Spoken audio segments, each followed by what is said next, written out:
So, hi there. I'm just wondering. Anyways, yeah, I will continue to read now then. And I'm not saying I'm reading well. I just want to get through this. That's why. Maybe I should whisper them now. If anyone wants me to, if they come in, you can ask me. Anyways, now we are still on the awakening the consciousness. On that, let's see what it said.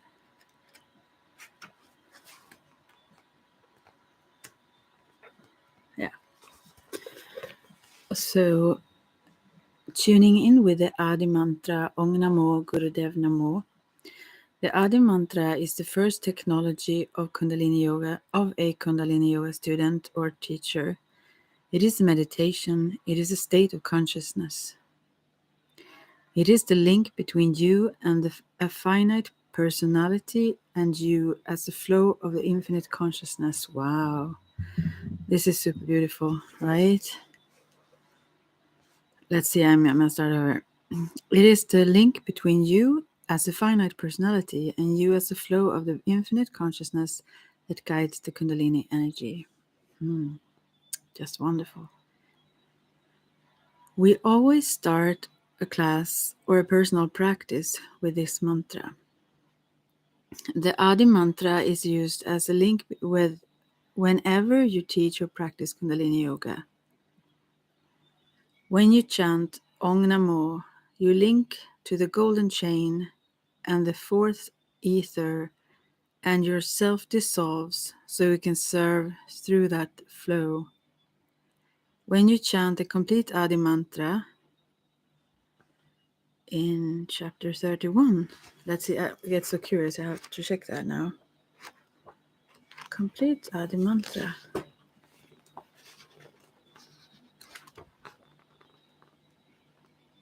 What?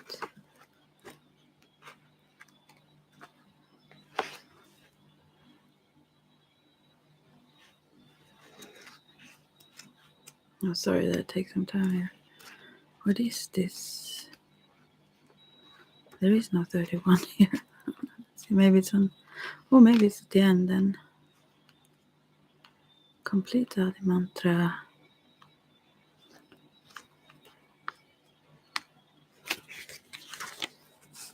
This was weird. It doesn't even have 31 here. 28. Let's see. Maybe it's in another book because this is not here.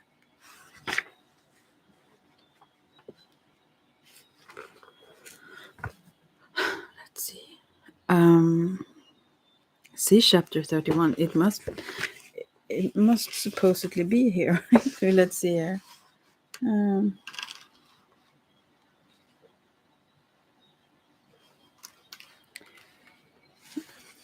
I don't know if there are parts that are left that are gone from this book or what. There is no part 31 here, it's just 28. Anyway, I will just move on. You remain immersed in the relationship so you can receive personal guidance. When you chant the complete Adi mantra, the only one I know is Om Namo Gurudev Namo. And then At Guru Name, Yugat Guru Name, Sat Guru Name, Siri Gurudev Name. I don't think that is part of the same though, but yeah, maybe some Om Namo. Let's see what it said before here when I read the mantras. Om Namo Gurudev Namo. So let's see, Adi mantra is it here. Sorry for being like that. And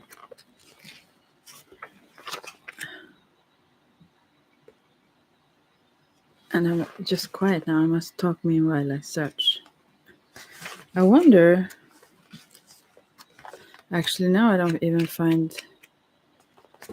Okay, I will just stop looking for things right now. But Here it says Adi. Maybe this is one.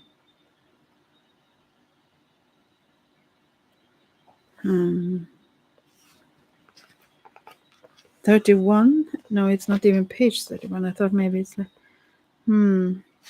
Adi Shakti. Here it says another one. Adgurename, Yugadgurename, Satgurename, Siri Gurudev.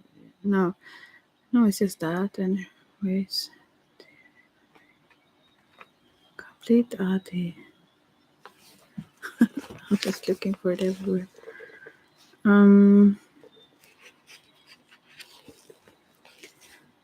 There are more. Interesting.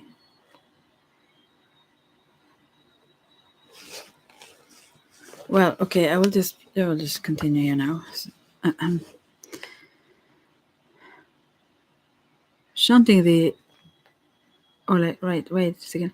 Practice this mantra to become a master of the ability to put aside your own fears, pride, expectations, and manipulations.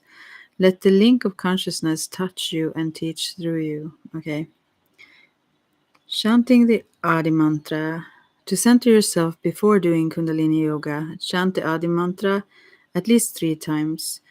Adi means first or primal. Mantra is the creative projection of the mind through sound. This mantra is the first creative action. It centers you into the higher self and reminds your lower minds that it is not your ego that will practice or teach Kundalini Yoga. It is an invitation to your higher self to take the helm and guide the course of the experience. Technically, it is the linking mantra for the golden chain. The golden chain is the inner spark of Kundalini that is passed person to person, teacher to student, guru to teacher, cosmos and God to guru. By chanting this and linking yourself consciously, the exercise and meditations that you practice are guided by your higher consciousness and all the teachers that have brought this opportunity to you. It makes you very receptive and sensitive to the messages of your body, mind, and intuition. However, it is only to be used as a link when you are to teach. It is not like an individual mantra which is complete in itself. It is a hook that creates a flow which you serve. If you need a spiritual linkage and guidance, then there is another form that is used. The complete Adi mantra. Meditations with mantra chapter. Maybe that is not here. I still have to look for it. I'm so sorry if anyone even will listen to this. Meditate. I must see. At the beginning here, there is chapters. So, no, it says 28 chapters here. So what does it mean? Sets and meditations. Now let's see.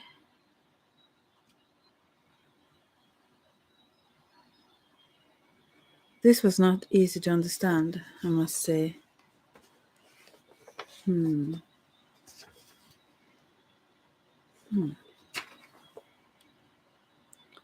Chapter what?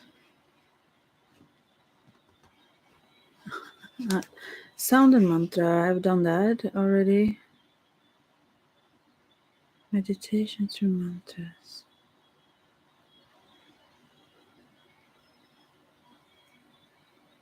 It's not here.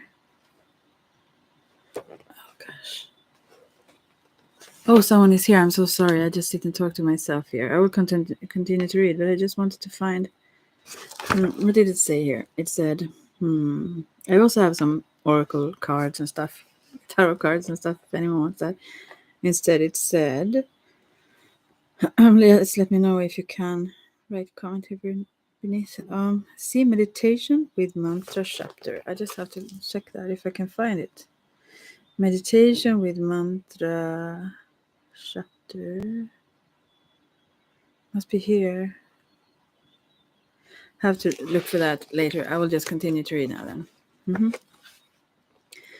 Whenever you begin your Kundalini yoga practice, start by sitting in an easy pose with spine erect. Press both palms together at the center of the chest with the fingers straight up. Press the second joint of the thumbs lightly against the sternum at the level of the fifth, sixth ribs. Concentrate at the brow point. Inhale deeply and chant the words in one long breath as you exhale. The word Dev rhymes with save. Dave. Oh, okay. I would have always heard it like Dev, not like Dave. Save. Right. Dave Namo. Okay. Namo. Anyway, it is chanted a minor third higher than the other sounds. The gentle pressure created by the sound increases like a gradually growing wave of Dayu. I'm sorry if I don't even understand what I'm reading here, but the sound Ong is created in this inner chambers of the sinuses and upper palate like a conch, whatever that is. It is made with all the air coming through the... Okay, sorry, things were falling. Through the nose. Ong. Well, anyway, the mouth is open so that the cavity of the mouth acts to enhance the resonance of the sound. It is the sound that is emphasized. Make sure the lips are firm while chanting the sound ong. Okay. Anyway, otherwise the sound ahang is created, which means ego. Oh, ong. Oh, wow. Interesting. The first part of Namo is short and rhymes with hum. Namo. All right. The O sound is held much longer. The first syllable of the word guru is pronounced as in the word good. Guru. Okay. The second syllable ru has a sound that rhymes with the word true. Guru. Okay. Yeah. Guru. Sorry. Oh, why? The Adi mantra is to be chanted on one breath. If a short breath must be taken after Ong Namo, do not draw the breath out so much that the rhythm of the mantra is changed. Oh my. Okay, we'll keep moving on. The meaning of the mantra, Ong, or however they should say it, is the creative energy of the total cosmos and consciousness of the Creator as experienced in the creation. It has the connotation of energy and activity. It creates involvement without attachment. It generates Shakti, the generative force of life. The sound is not Om, which is the sound for withdrawal and relaxation. Yeah, no. Namo means to bow to or to call on with respect and receptivity. It is a type of bowing that grants dignity through acknowledging a higher consciousness and discipline. Ong Namo calls on your consciousness to become subtle and receptive to its higher resources. It instructs the conscious and the subconscious to let go of restrictions to functions like power, time, desire that are imposed by the limited ego. I must read that again. It instructs the conscious and the subconscious to let go of restrictions to functions like power, time, desire that are imposed by the limited ego. Okay. Sorry. Background sound. Guru means wisdom or teacher. It does not mean a personality, but a source of knowledge. Not just any knowledge. It is the kind of knowledge which transforms you, elevates you, alleviates, pain, and increases awareness. Guru is the in the spiritual context is the embodiment of the infinite. The word can be broken into parts. Gu means darkness or ignorance. Ru means light or knowledge. Gur means a formula to systematically attain a goal. So a guru is something which can give you a gur to transform your gu to ru.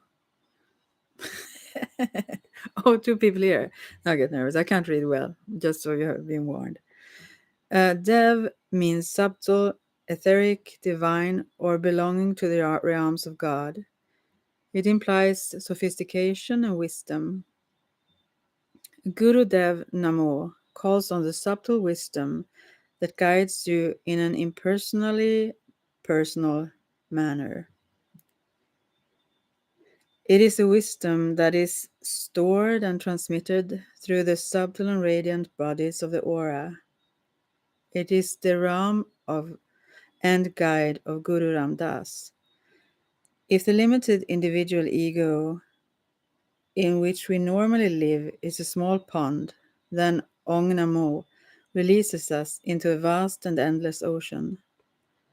Guru Dev Namo gives us the experience of the wisest navigator and all of its chants to guide us to the many ports we are to serve and experience. Yeah, and also it's quite dark here. Thanks for the thumbs up. Mangala Charn Mantra. Never heard this one. Oh, it's Ad Gurename, Yugad Gurename, Sat Gurename, Siri Gurudevaname. You usually use this after Ongnam also. I didn't know its name though. If you choose to, after the Adi mantra, you may chant the Mangala chant. No, the Mandala, no, the Mangala Cham mantra, 3 times. Okay.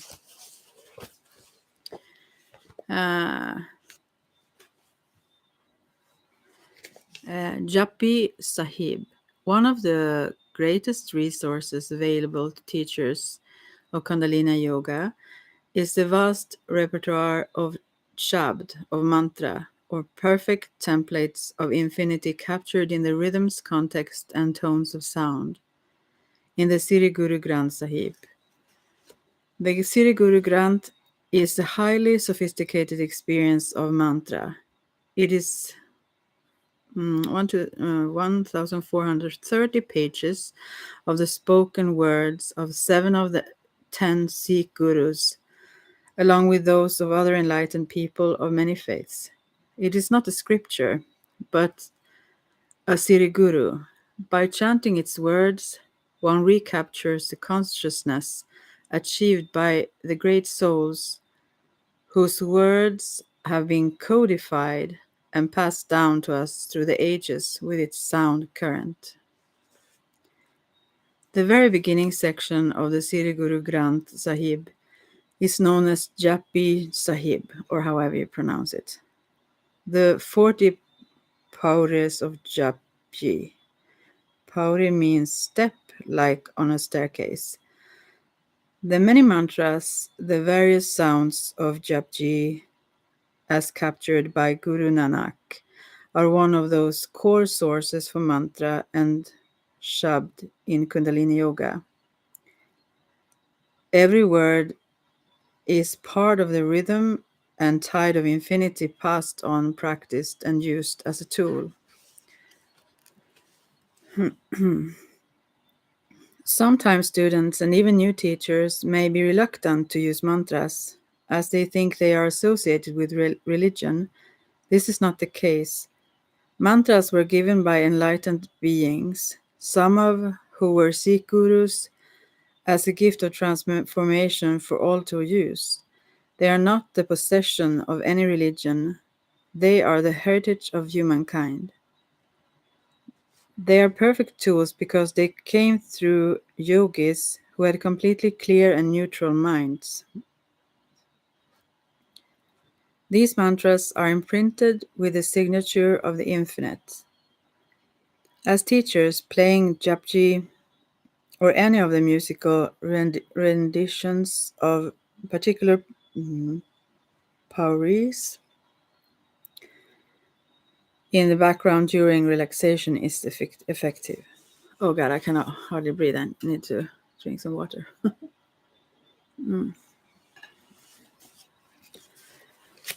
Yogi Bhajan on Japji Sahib. Once a man came to me and asked, I want to be the wisest man in the world. I said, read Japji and you will be. He never came back. Where is he? I don't know. That's all it takes. If anyone can understand Japji, he can understand the entire wisdom of God. In those 40 pauris, the whole thing is contained. The entire Sri Guru Granth is the explanation of Japji. There is as much structure in each gem of Sadguru as you wish to find. For example, there are 8 chakras, including the entire aura, and 5 tattvas, earth, air, fire, water, and ether. 8 times 5 gives you 40. If you take the first step, the Mool Mantra, it is the 8th chakra at the frequency of ether. If you go all the way down to the final 40th step, it is the earth element of the first chakra. Repeating the entire Japji adjusts all the elements in all the chakras and completely adjusts your subtle and physical bodies. Yogi Bhajan has given the specific effects of repeating each of the pauris individually 1 times a day. See the following page for the benefits of each. For the benefits of each one can bring. Japji acts as an inner compass that always gives direction to the many aspects of the self. The rich variety and beautiful poetry in which it is delivered to us is part of the gift of the house of Guru Ram Das and the Shabd Guru. Share it freely and never hesitate to explore it more deeply in your personal practice as well as to use it with the many other varieties of mantra and shabds that we've been given in this tradition. This was like from Seeknet or something. Copy. Yeah, it can be fine on Seeknet.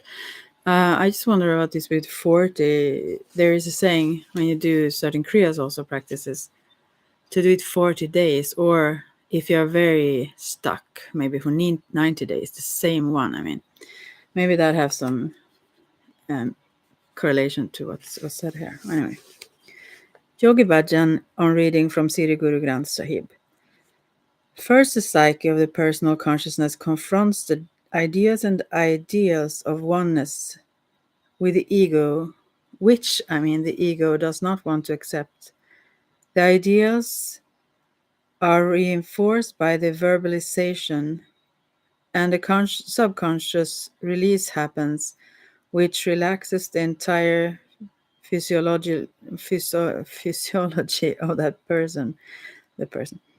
Then the real thing, the tongue and lips, the most delicately sensitive organs of the body, play on each other in a certain permutation and combination, stimulating systematically the pituitary and pineal reflexes in the brain.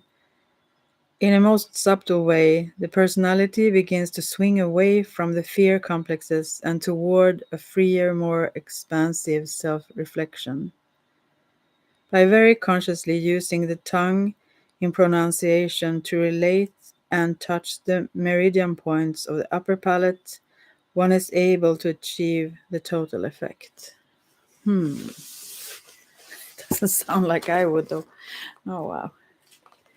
This is not that, though. I will try to read that sometime, maybe. I couldn't even pronounce what they have written there. Here it says, The effects of the Pauris of Japji. Reciting the entire Japji daily will balance all aspects of yourself and activate your soul. Or you may choose one Pauri to work on a particular facet. In that case, recite it 11 times a day. The Mool Mantra is a fate killer. It removes the fate and changes the destiny to prosperity. Wow, we need to do the Mool Mantra often. I must see what that was like. Oh, sorry about that. Let's see. Where was it?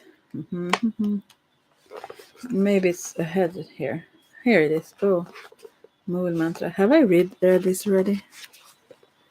I actually Ekonkar, maybe that is one, right? Mool Mantra. Sorry, I'm just need to check what that is. Need to do that 11 times each day now. Where is here? Yeah, Ekonkar, Satnam, Kart. Let's see how it goes now. I tried last time and I was bad at it. Now let's see now. Ekonkar, Satnam. It is sang sometimes also. It's easier then. Kartapurk, Nirbo Nirve, Akal Murit, Ajuni, Saibang, Gurprasad Jap, Ad Sach Yugad Sach, Hey Be Sach, Nanak, Jose Be Sach. That's the whole one, but I don't remember how it goes in singing though. I wish I did right now. Ekonkar Satnam. I will read it again just so you hear what it is. Ekonkar Satnam Kartapurk Nirbo Nirver Akal Murit Ajuni Saibang Guru Prasad Jap Ad Sach Yugad Sach Heavy Sach Nanak Hose Be Sach. Yeah. Not so rhythmical. But yeah. But if you sing it, I should know it. It disturbs me that I don't. Ekonkar Satnam. No, I can't do it.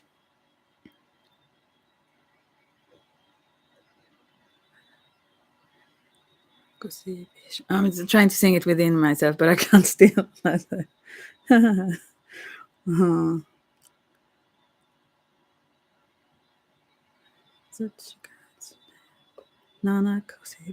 Now I have to learn it myself first before I try to. Okay, I know it actually, but I'm still kind of forgotten. Right, so, but that's the one anyways. Mool Mantra 11 times a day, and I need to do that now then. Okay, where was I now before?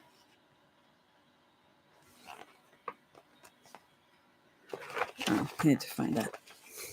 Sorry. Here we are. Yeah, here we are.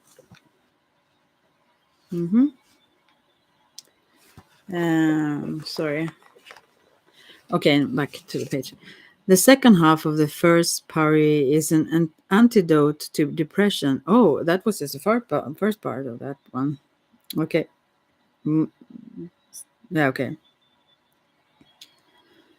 The second half of the first Pauri, or how you say, is an antidote to depression. It will lift you from depression, insecurity, nightmares, and loss.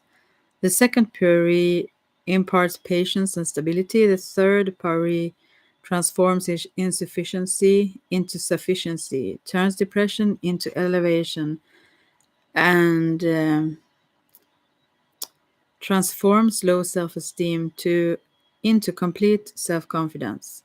The fourth Pauri blesses those trapped in feelings of poverty and lack of means. It blasts through the trap of these feelings like a thunderbolt. The fifth Pauri must be recited when you feel a sense of failure with yourself. When you feel that you are not up to the job, this Pauri will grant you all success.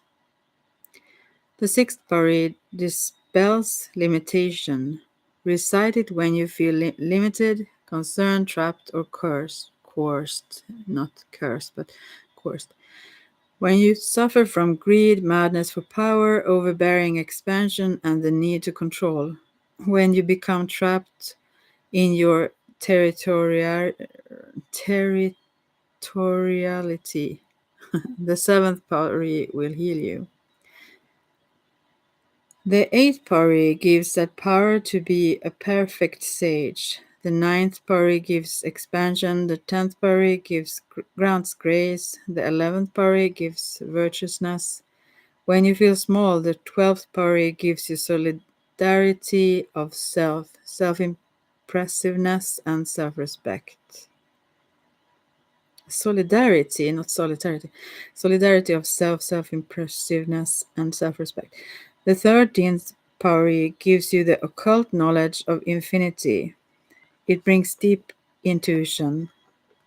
When you cannot find your path in life, when you cannot see the direction to your destiny, and when you cannot achieve fulfillment, the 14th pari will show you the way.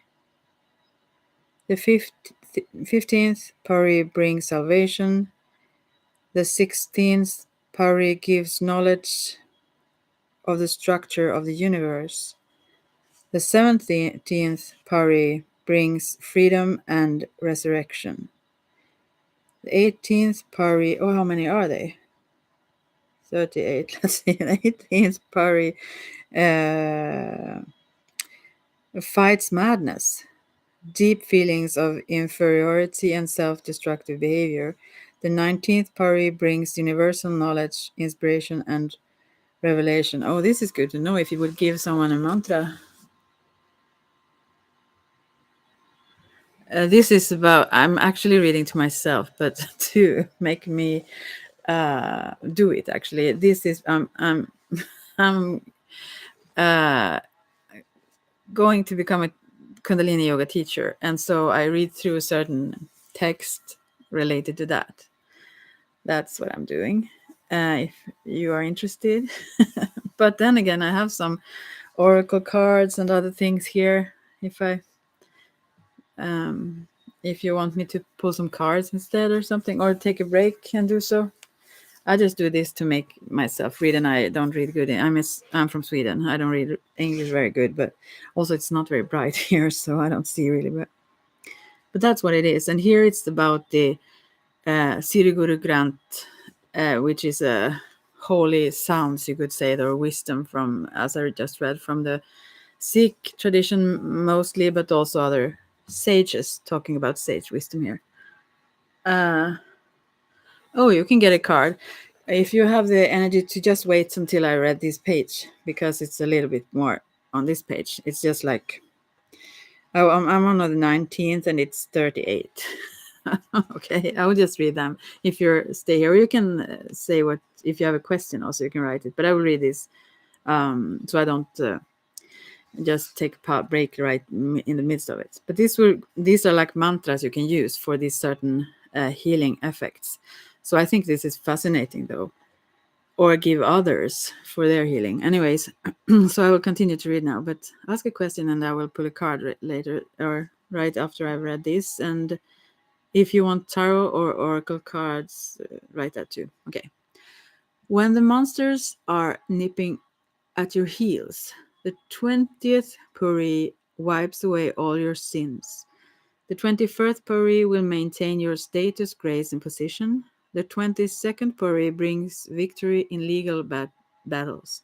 It gives you the strategy. The 23rd pari dispels darkness and elevates the self. The 24th pari breaks through all limitations with the force of a thunderbolt, so powerfully that it affects generations. It has the power to kill misfortune. When you recite the 25th pari, all your needs become pre-fulfilled. Prosperity, virtue, estate, and wealth are yours without asking. The 26th pari transforms nothing into everything in your business. It banishes losses, misfortunes, and miseries. When you are stuck and you cannot see the window of opportunity before you, the 27th pari shows you the way. It removes obstacles so you can leap over hurdles. The 28th pari is the strongest permutation and combination of words in the world. It unites you with God. The 29th Puri is a shield of protection from enemies. It vaporizes animosity toward you. The 30th Puri places you upon the throne of divinity and makes you into a sage and a saint. The 31st Puri pulls all virtues from the heavens. Gosh, this is huge. Anyways, the 32nd Puri pays your debts and completes your karma. Oh, I really should do all of this, really. The 33rd, this is witchcraft in a good way. That's always in a good way. Anyway, Puri destroys your ego and brings forth your divinity. It removes negativity, neutralizes your destructive nature, and prevents harm to others by your hand. Awesome. The 34th Puri brings stability. The 35th Puri gives you the capacity to do your duty and fulfill your responsibility. The 36th Puri brings you divine realization and grants complete understanding of the heavens and the earth. The 37th Puri cuts the karma. It eliminates the impact of all bad karmas. The 38th Puri gives you the power to rewrite your own destiny. The Shalak brings whatever that is, maybe it's the end of it or anything, brings self-satisfaction, elevation, acknowledgement, and respect. So now I'm done with this. Are you still here and want a card? Do you want tarot or oracle cards? Or I have several ones close by. I'm ready now. Tarot. I had a concern pop up with my work situation. We appear to work it out, but I fear for its stability in the future. It's a long story. Okay, you can do one of these as I read, but I will take the John Holland's. I'll mix two decks, the Psychic Tarot and the Psychic Tarot of the Heart, because I have them mixed already. So I will use that. I will just have them to pull them out of their boxes. So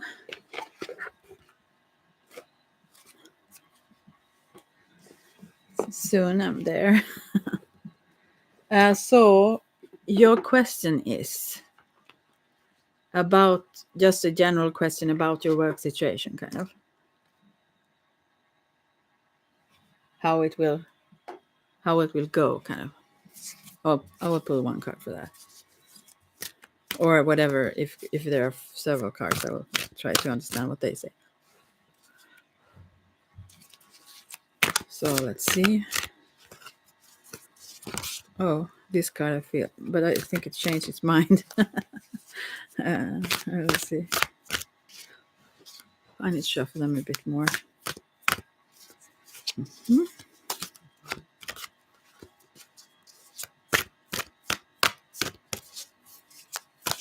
So okay, I will see. I mean, I will read these upright, although, however, whatever way they came, because I've shuffled them in all kinds of directions. Okay, so what I see here that it will go perfectly well. It will work out well, but I will say what cards I got. It is 1, 2, 3, 4, 5, 6, 7, 8 cards. First is the solar plexus chakra, which you I'm sure know, but it's connected also to the sometimes to self-confidence, but I think it's more so connected to self-esteem, which is a different thing. You may know that you are capable in the practical sense, but still your esteem can be low. I don't know, but this comes up first. So why you kind of have concerns, I mean, may be connected to that. I mean, maybe the worry. And then third eye chakra also connected to these are, I mean, in John Holland's tarot deck, there are also chakra cards anyways, but it is tarot deck this. The next was as I said, the third eye chakra. And that also is connected to not only being intuitive and listen inwards, which is very good. It is also about projecting. It is about being able to think in the most positive manner and to use your energy, your solar plexus energy, to create also the things you want to manifest, I think. But these two chakras are central somehow. So the more you are able to relax in this situation and feel secure, or the other way around, the more you can project or imagine positive outcomes, the more secure you will feel. But then the next card, and here there are no more chakra cards. The next is two of earth, you could say, or then pentacles. But in this deck, it says movement, choices, decision. This is the psychic tarot then. And it seems like there are different doors you can choose. Like, would you do it for the love of something, or for the creativity, for the openness of choices, or for money? It's like there is a question about the motivation here, I feel. What will like be the driving force, you know, the pull, in what direction is that going? um and that, I think that is his choice to need to be made by you. Of course there are others involved in this, but I think, yeah, I think this have to do with yourself too. You cannot choose all the things all the time. I think that can be a problem for you also. You really want to keep many doors open at the same time, and maybe you need to choose. Maybe you need to close some door here, or at least focus in on what your aim is. Is it to make more money? And then you have to like have that on top of your priority, even if you also want to like what you do. Do you understand what I'm saying? I think that's what this card is telling you. That you need to decide what is the priority, the most important thing for you with this, with work overall, and let that help you, guide you into your choice. And then we have wisdom, and this is probably, oh, there was a chakra card more, it comes after this, but this is the only major arcana, and this is the high priestess. In this card, in this deck, it's called wisdom, and it's also the psychic tarot. Here's like a monk holding a book. It's shining like a sun from it, and there is a little dog. Actually, I saw this little dog when I fell asleep, or when I woke up this morning in my mind's eye. Anyway, so this, it seems like there is a priest person looking to a family beside their house. But my interpretation of this card is that this is someone who goes their own way, follow their own light, very much similar to the Hermit card. This is someone who have found kind of the light, or found their you could say mission, or their motivation. And you have companions maybe, but you choose a different lifestyle here. is the guidance. Yeah. And I think this also shows in this deck, in this card, that you don't have to like preach about that, or express that too much, but it like shines out by its own. It shows itself. So when it comes to this choice beforehand here, about what your motivations should be, or what should be most important for you, then I feel like you don't have to say that to others. You just have to be sure in yourself what your motivation is, and go in that direction. And you will, when you get clear about what it is you want. And then we get the base chakra, which also is about manifestation, obviously, the first chakra. So I think that comes along with, when you know what you want, when you have decided for yourself, then all the energy will pull in that direction and create that. You need to trust yourself. It's kind of that's the first card, and I think that's a key card in a way, that you need to trust your gut. You need to trust yourself, your instinct, and your way. And then the other things fall into place. They will probably, and I mean, anyways, it seems like it very much so. So, and you also know that you are the creator of your world, everything in it. So you will manifest this. And then comes Ace of Cups, love begins. So this is very positive. It's like a rainbow here. It's a lot of rainbows in this town, this today especially. They have this parade and stuff. Anyway, so it pours just water. I mean, it's so much blessings coming to you. It's just wonderful. And this is very much love coming your way that haven't yet been manifested. And I think this is then related to work as well. Blessings coming your way. And then we have 4 of wands, like foundation and achievement. And here we see that family again. It's the same house as in the wisdom card, the Hierophant card, and another rainbow here. Also blessings and so, but maybe you change your way here. It seems like you move. This can mean that you move, but it also is a celebration of that you have succeeded with something or achieved something. But then we also have the last card is 6 of Pentacles is this, but it says material and spiritual prosperity. And this is someone standing on a balcony looking at their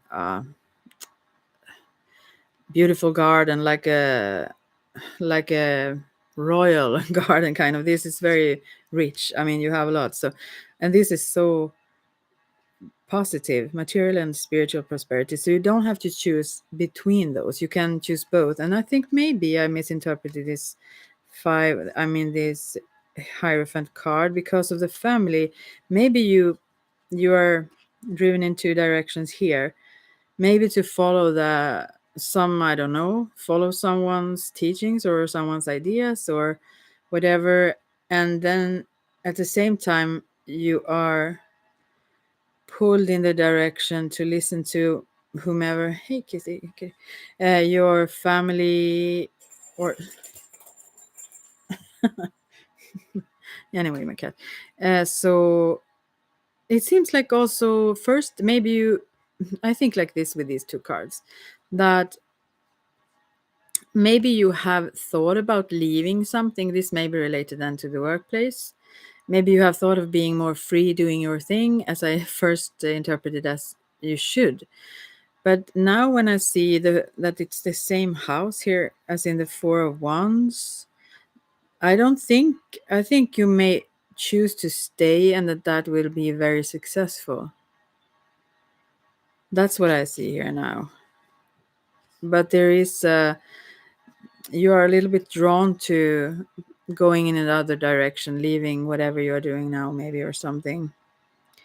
But yeah, I think you can trust also your ability to manifest what you want where you are.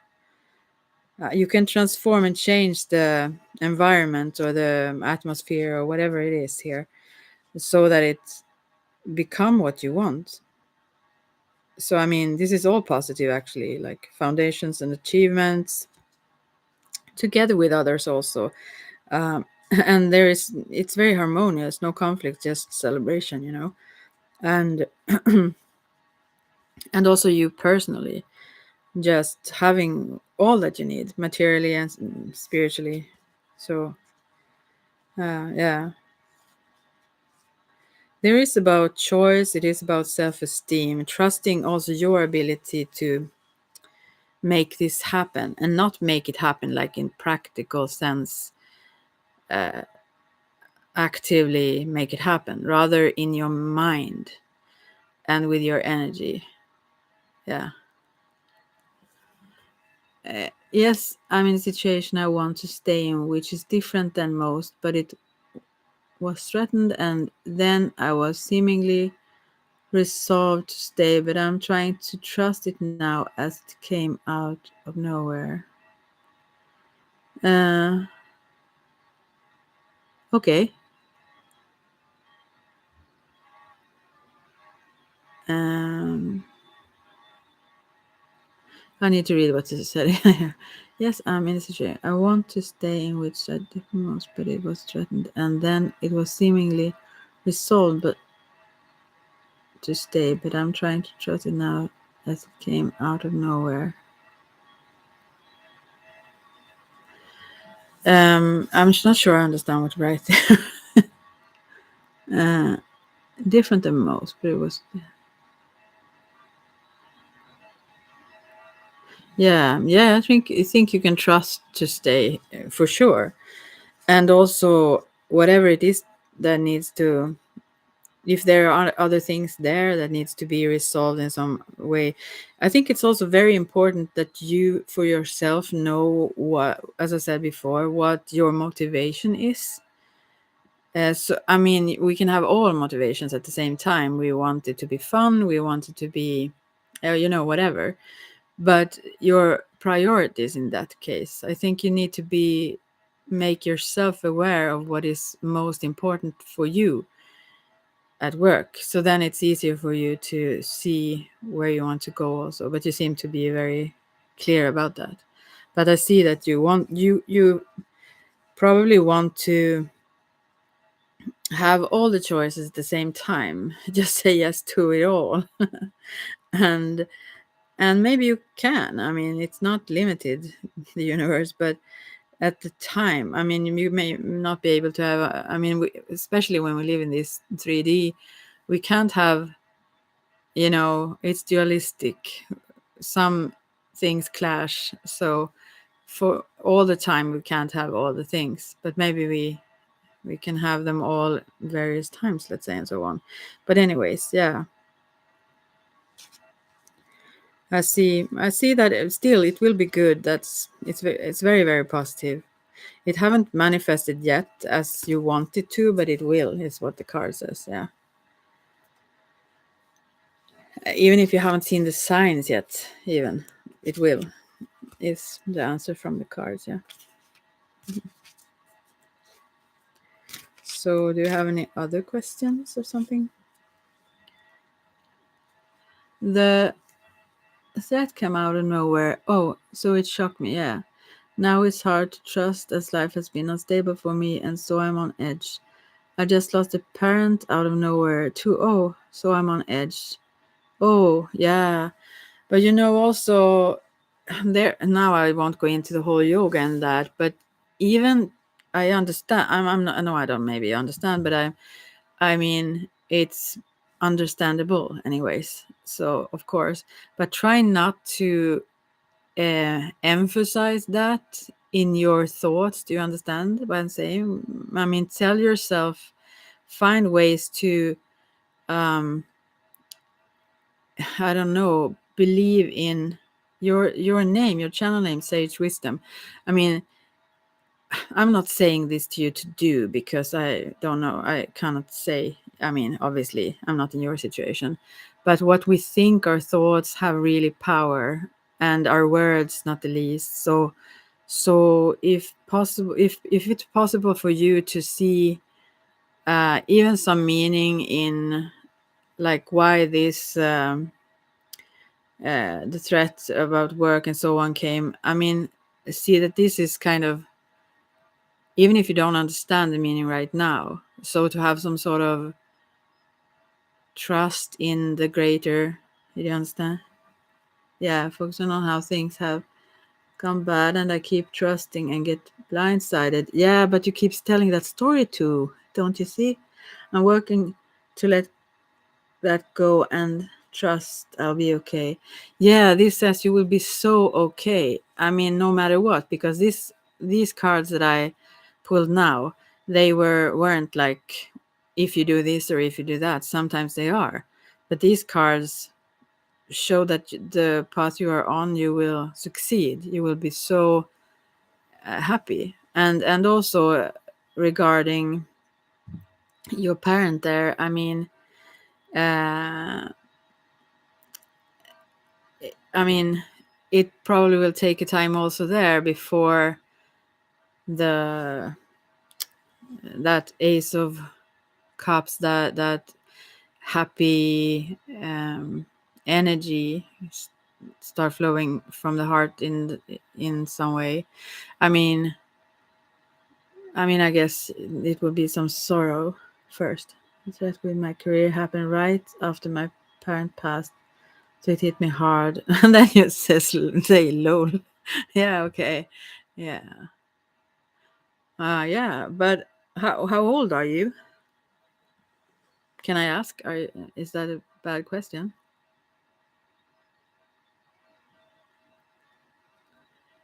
You are 50. Okay. Do you remember if something happened when you were around the 30s or 27 to 30 or something?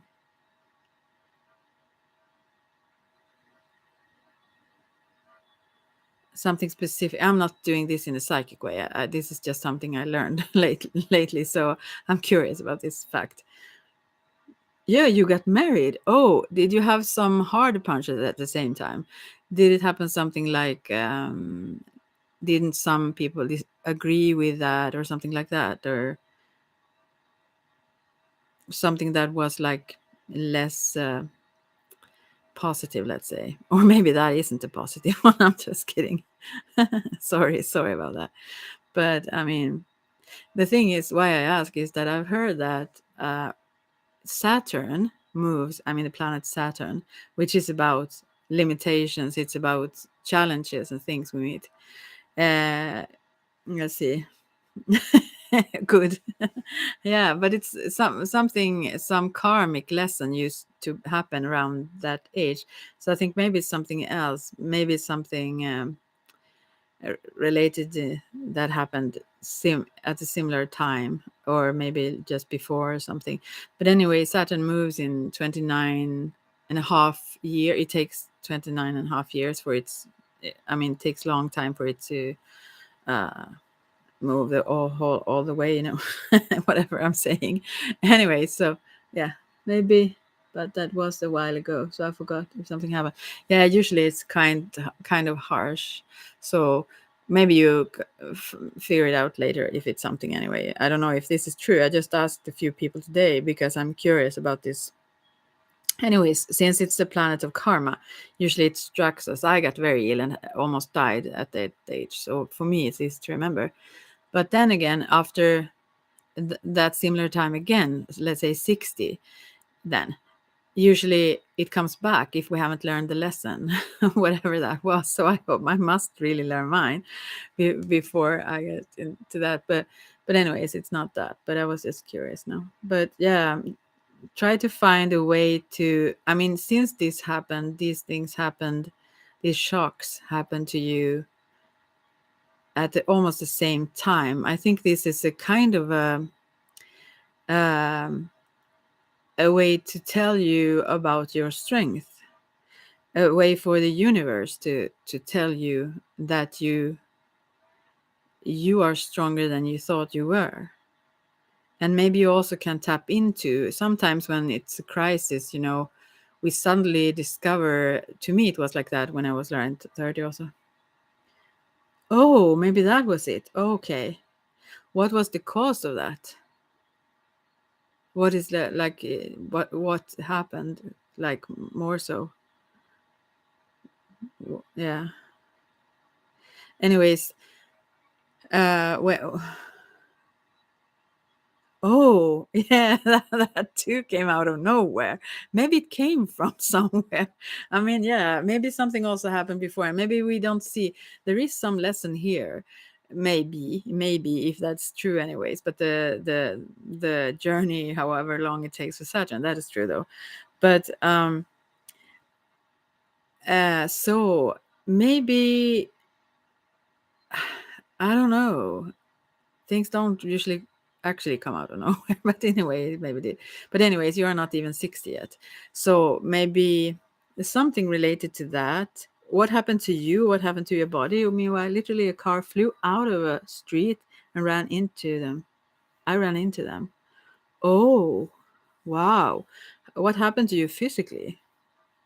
Were you like injured then, or what happened?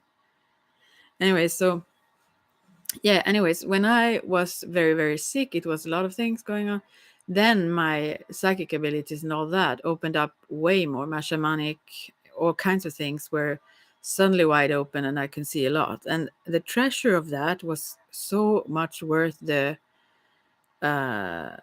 struggle. So although I wouldn't wish my worst enemy or myself, I have no enemies actually, but or anyone that experience, but still the treasures, I wouldn't let go of those.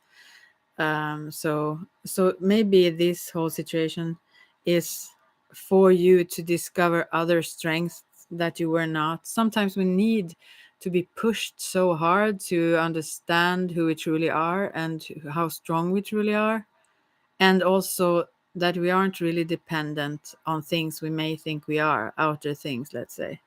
Okay, airbag went out. I lost control of the car. Hit a house. Oh, hurt my body, but nothing broke or was fatal, but was very traumatizing. Wow, yeah, I can think that. A few years ago, there was those largest kinds of trucks ran into the back of our. It was winter and sliding out, and we had my little nephew, just a few years old, in the car as well, and it was very lucky. It was so icy, so we got pushed on the ice and turned around like and so. But yeah, we weren't injured, any of us, which was strange because the car was like nothing almost. Yeah, this was odd, but yeah. Yeah. Anyways, I just came to remember that. But yeah, you see, yeah, you see, um, maybe all things are messages as I see it. I'm not calling it symbolic, really. What should you call it? I just believe in the purpose of things. Not only believe in the purpose of things, I've seen the purpose of things. Not meanwhile, sometimes, as for example, when I was 30 and so sick and just it was horrible, I didn't see the purpose of that and a lot of other things that I've been through that I would not want to go through more times. But it actually have strengthened me, and I see now that that was the purpose. And also, when at that time I was quite sidetracked, I was focused on the wrong things. Maybe this is the thing for you now also. I'm not saying I'm not saying that this is like a punishment or anything like that. Of course not. But maybe things happen for us to reevaluate our choices, because I just realized, oh, I have totally like dismissed my spiritual side, which was very important really to me always, anyways. But I kind of forgot to, I don't know what happened really. And also, I didn't meet my family for several years. My priorities were totally off. So when I got sick, they came into place immediately. I just knew what I needed to focus on because death was kind of staring me in the face. And then it was so clear that I had lost the priorities really. And I think maybe it could be something in that for you. Maybe, I don't know, but anyways, it will go fine for you. And also, I think that since it happens so instantly after each other, I still think it, you know, even one of those, I mean, even the whole threat of losing your job or whatever, even that can shake us very much, like similarly as if we lose someone actually, in stress reactions, it's said anyways. So yeah, I think still the universe knows. I mean, however this sounds, but to me that is true anyways. I'm not saying it for anyone else, so I can't do that. But for me, it's always embraced. Like there is always a purpose that things happen when they happen and how they happen and so on. And so we will get the understanding of how. I mean, not how, but why in time, not always meanwhile, but it will make sense sometime later on. I mean, that's not some comfort for you, I understand that, but yeah, to me that have been a huge comfort that I've lived for so long now anyway. So I've started to see that, oh, this pattern, I mean, this happens over and over when I steer in one direction and the universe just thinks that's not the right way. We will turn you around, and they do it. I'm stubborn, so they need to really, really wake me up in a harsh way sometimes for me to listen and change my ways. Yeah. But in a loving way, though. But yeah, I think we are here. Oh gosh, I start to preach now.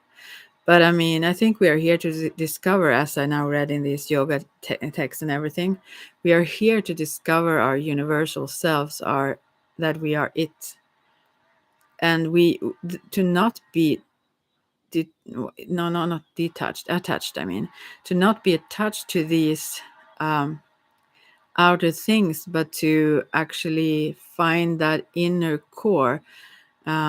These are just words for you probably, but within there is such a huge universe. Oh, I love to, though, but I don't know if I have so much to share. But I wish I could, though. And this is like my truth, truly. And I have gone through tough stuff that I wish I don't think many actually have to, which I'm lucky that they don't. So, oh, thank you. Yeah. Yeah, you're welcome, and I'm happy to do so. And that's another thing about being it, so to speak. I mean, we are, as they talked about also in this text about the oneness and that. I don't see it as if I'm like, let's say, I try to um, give something, and but at the same time, I don't feel like I'm giving it to someone else, because I'm kind of aware on this underlying stream of consciousness that we all are, and we are one. So this is like to myself as well, because we are one. Yeah, and there is no accident, or it's not like random that you happen to be here and happen to. So yeah, I think it's exactly as it should be. But also we are creators. We are the ones making our lives. So therefore we can also bring ourselves to very dark places or struggles. Sometimes it hits us, so to speak, as you said, because I think our greater selves, let's say the universe, won't need to shake us for us to wake up. And it's the most loving way to do it. And usually also sometimes things just happen like suddenly, but usually we get signs gradually, and we don't listen, and then comes the harder one, you know. But what was I going to say about that then? I don't know really. But yeah, I think that is what it is. That it's a message of some sort in all this, not to like take away any of the, like, however you feel or so on. I don't mean to do that. Yeah. It's valid to feel however we need to feel.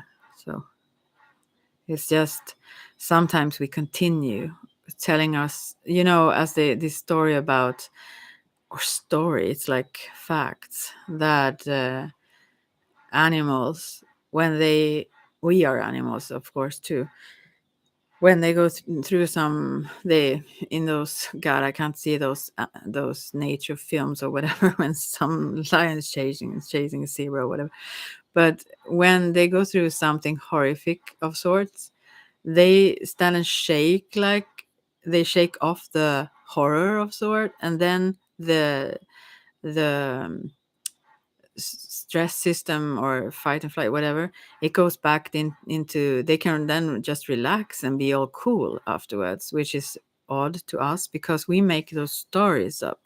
We start to tell ourselves stories in our minds, and that's what traps us, not events. So, what was I just recently I heard, what was it now? About this whole, yeah, it was about mushrooms actually. I saw this documentary. I'm not recommending anyone to take those. But I saw that when it have been, let's see, our thoughts and beliefs are not always or often current, but our feelings about them are always valid and real. Yeah, true. So very much true. Yeah, correct. But also we influence so much our feelings sometimes with our stories about something and our words. But anyways, I heard about, or I saw this little documentary about uh, mushrooms. There is like a movement around that, apparently, very much here in Sweden. I didn't know. I had no clue. But they grow here in our woods and so forth. So, anyways, personally, I've had the most horrible psychosis from cannabis when I was 20. So I'm not drawn to that at all. Also, I don't need it because I can just go inwards and travel without any external help. But there are treatments actually when it comes to traumas and certain things, even sorrow and yeah, depression, whatever is different things. And I find that really fascinating. How many really, what is it? Micro dosing. Yeah, that's probably what they do, but still they have quite intense experiences. Uh, yeah. Oh, what do you work with? Yeah. Because yeah, I really, whatever helps. I mean, as I think nature is really for our it's there for us also for our benefit, it's there for a purpose. And yeah, you're a therapist. Awesome. Yeah. So yeah, I think it's really good for those that help, and especially if it's guided then in a secure kind of way. I'm not sure, since I've always reacted so much stronger on everything and anything I ingest or digest, because I think maybe it's because I'm connected to the natives here so closely on my father's side. Maybe because there is said that I'm a trauma therapist, and it's a huge popular thing right now. Wow. So, so do you think you've worked through, let's say, this? Did you do this meanwhile you had been in that accident too, or so? Or can you work with yourself, so to speak, with those tools you have? It doesn't. Uh, it doesn't to me seem to be something that sticks with them. Though. Oh, that's the problem. They learn something that, but then change. How to work with my, yeah, perfect.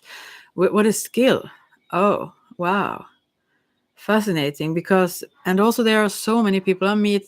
Just today I met this wonderful I mean, wonderful persons are everywhere if you go deeper into them, let's say. But I see that a lot with, I mean, many, not those who would maybe seek sort of help for that, and also wouldn't probably use those words for whatever is haunting them, let's say, or troubling them. But it's so needed. It's so needed to, you know, I mean, we can't run from it. It catches up. So wow, I need to. You should be here often. I've been through a lot. I think I'm in a good path though. But yeah, yeah. Wow, that's fantastic. Yeah. So, anyways, yeah, everything will be fine for you. I don't dare to pull some cards for me though. No, yeah, yeah. Also, don't think this. I usually say that, but sometimes I forget. But I mean, I don't think these are set in stone. Yeah, when it's positive, I think it is. But no, but I mean, the cards, obviously, we have. stronger impacts with our own will and consciousness and all that. So of course, yeah, we can change anything, especially when we identify with our true selves, which is not our kind of role play selves we identify with most of the time, because that's the one that is. And sometimes that also something I wonder about, because I mean, if we detach, let's say, if we don't have those strong attachments and identify more with our more universal self, let's say, then we also get less, I mean, it disconnects from feeling those strong, getting so sad, or we don't get as upset if someone leaves us and stuff like that. That feels sometimes as if it would be cold, kind of.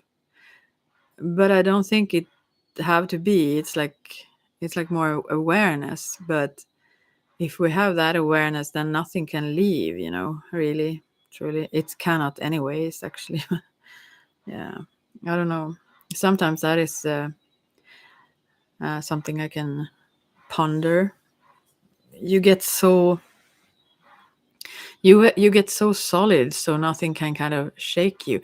I think that's why we dive into this. Yes, I think that's it. Can be a defense also, that like I mean, we are cut off from ourselves, so therefore we don't feel. But also this awareness of being it all, let's say, that can also becomes like a strange thing, that you're so solid, so nothing really can shake you. And I think maybe we dive into this dimension with all these horrific things because we kind of want to explore that. Do I become too much now, too deep? But I wonder about that, if we like it, kind of, or we don't like the suffering and pain, of course, but we maybe want to stretch and see what happens, how we could feel, like things like that. Why we want to be in this world. I mean, it is not a stroll on the beach. It could be, it can be. uh, Test it, fear it. Yeah. So yeah. It sometimes, yeah, I don't know, because you get so free, when you realize you are what it is. You just realize you are totally free, and you can create it all. You do create it all the time. Do you see it that way? Have you had that experience of, I mean, also I used to describe the medicine wheel that I work in, and that is the closest way I come to describe it to others, I think. And it's like you start in the south, where it's the level of the physical sense, or the 3D, you could say, the senses. You experience the world through your senses. And the physical, yeah, but that is the senses, yeah. But anyways, and then in the west, it is in this one from the Andes, anyways, it's different in various regions, but in west, it is the mental and emotional self, rather, or thoughts, mainly. What was I going to say about that? Yeah, and yeah, I will get back to that. But and also in the north, there is the about the soul, and in the east, spirit. So there is also some sayings that when you are in the south, you see God, whatever you mean with that word, but God as something outside of yourself. And in the west, you begin to experience God as something within yourself as well, or even more so. And then in the north, you start to experience God as something flowing through you, that can work through you. And then in the east, you discover that you are God. And that is an experience that I touched on too. I wouldn't say I don't forget it. I forget it a lot of times. but many times I don't also.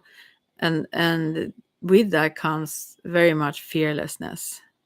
But it's almost like it's fun to dive into the um I wouldn't say it's like struggle, but yeah, to the into the polarity, and you want to be you want to be drawn into it, kind of as if you go into a film, you you don't want to be so detached, so you don't, you know, get emotional about it because then it's not a good film.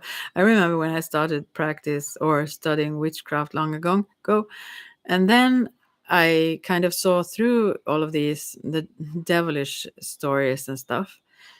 And so when I went to see whatever it was, like not horror films exactly, maybe, but like Dracula, whatever. I'm not saying that I don't believe in lots of things, but still I couldn't get frightened by them anymore. And that was like taking the fun out of it, because I was like, so I couldn't even pretend to believe what was showed. So it was meaningless for me to see them. I sometimes think that's the way in life also. Yeah. Oh, that's okay. I just sit here and talk with myself. So, anyways, yeah. I wonder if we sometimes want it. I mean, not consciously, we don't want things that feel horrible to ourselves, of course. But sometimes also, maybe, but most of the time not. But on some level, we may want to experience all kinds of things. Yeah. Shall I continue to read then? And stop me if you want a card or something, or have some questions or whatever. I will read about the Mool Mantra more.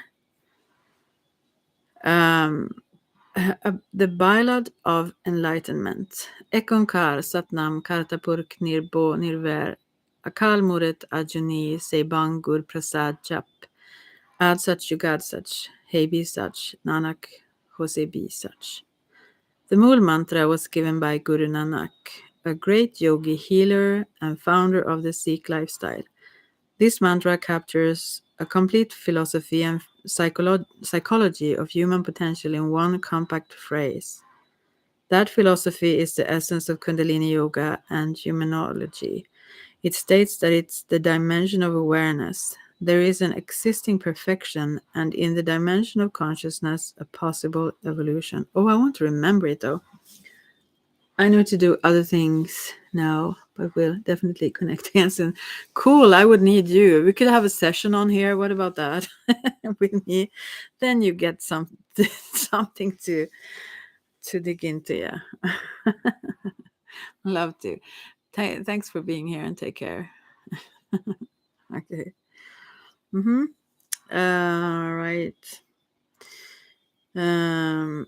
One morning, while doing his sadhana in a river, Guru Nanak disappeared for 3 days in an ecstatic awakening. When he reappeared, all observers said he seemed to have glowing light all around him, an aura so strong that most people could see what was normally invisible to them. In this mystic state of realization, he sat with the students and uttered this mantra. It was the first thing he said to capture the fullness of his vision of the human being and the cosmos. The entire mantra is a compass. Oh, sorry.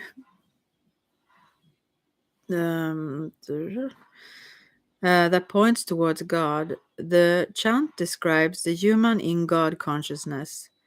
It doesn't describe God, who is indescribable. It orients you like a compass in the direction to walk and to go. The complete mantra has everything in it. It is a technology and a well, let's see. Okay. It is a technology and a description and a technique. It forms the basis of the consciousness that we wish to develop and that exists in our very soul. Technically, the Mool mantra goes up to Jap.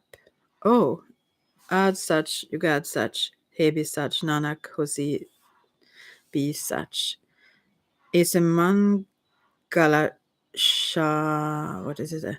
A Mangala Sharan, a mantra that connects the speaker and the infinite. The infinite and the speaker. Yogi Bhajan has often referred to the Mangala Charan part of the Mool mantra as a Kundalini mantra. Wow. Someone is here still. Thank you. If you want a card, you can ask us or something. The entire Mool mantra is the highest of all mantras. Okay. And it contains in it the root of sound that is the basis for all effective mantras. To repeat it, to use it in meditation, to go into the depth of it, is to be entranced by the depth of the soul. It is the technique called Sahey Sukh Dhyan.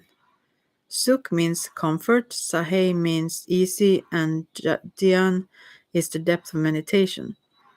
That comfortable and happy way to meditate that is slow, with little exertion and perfect balance. In the philosophy of Guru Nanak and with the understanding of a yogi, we can look at life's goal to remain in perfect flow and contact with our sense of Godhood, to live in the known and unknown will of God. Guru Nanak has said that we only sin when we forget our identity, when we forget in our essence, in our being and our vibration, the reality of God and Guru in our soul. Yeah. When we recognize the exalted state of awakening described in the Mool Mantra, we act in alignment with the pattern of universal truth. We live with the Kundalini risen, with awareness as the guide, and we act not from ego, but from the deep currents of the soul and life. We are awakened in intuition, intelligence, and instinct. Ekonkar, the universe. Oh, here it says the whole, the interpretation. I don't even. Anyways, I will just read it. Ekonkar, the universe is one without division. One creator is in every action and thing. We are connected with all things. We are a creative consciousness. Satnam, truth is our identity. We are vibrating our existence. Kartapurk, we are creative beings. We exist to do everything God dictates. This is the direct order coming from the essence of our very nature. We ordered it, as we said in some other channel here. Never mind. There is a simplicity to the beauty of actions done within the will of our highest consciousness. Nirbo Nirvär, living in our true identity. We are fearless and revengeless. Yeah. Akal Murat Ajuni Sebang. We are to live as God has made us. We are the very image, the personification of God.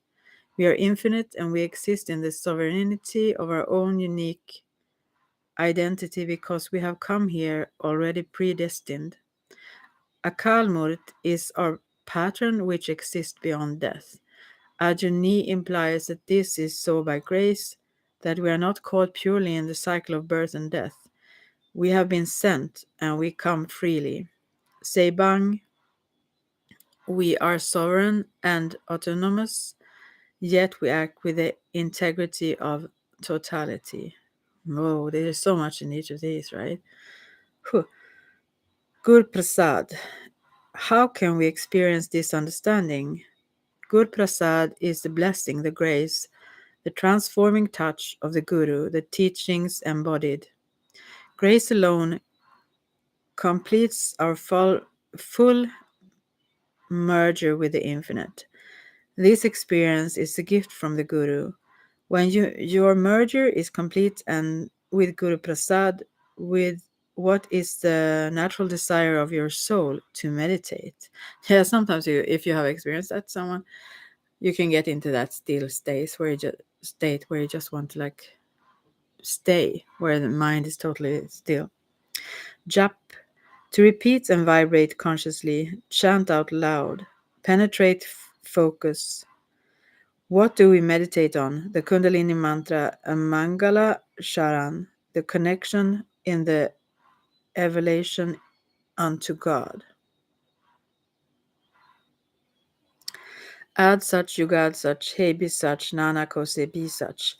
Meditate on that which was true in the primal beginning, is true throughout every activity and age, is true at this instant now, and Nanak says will be true forever.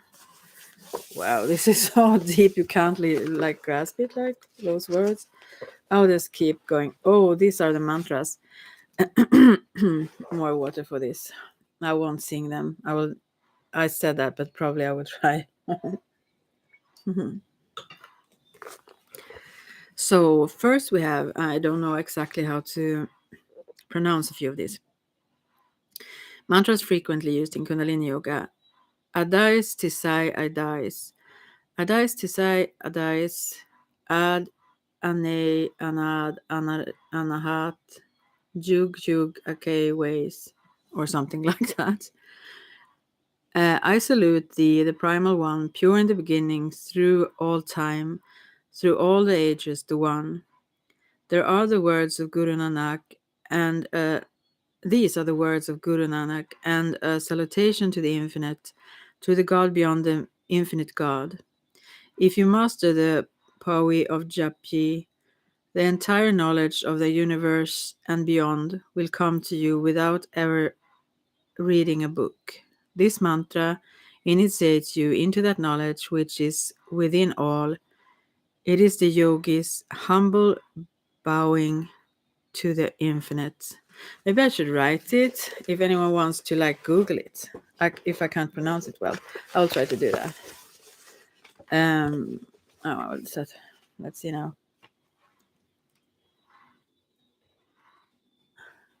That dies. Isai.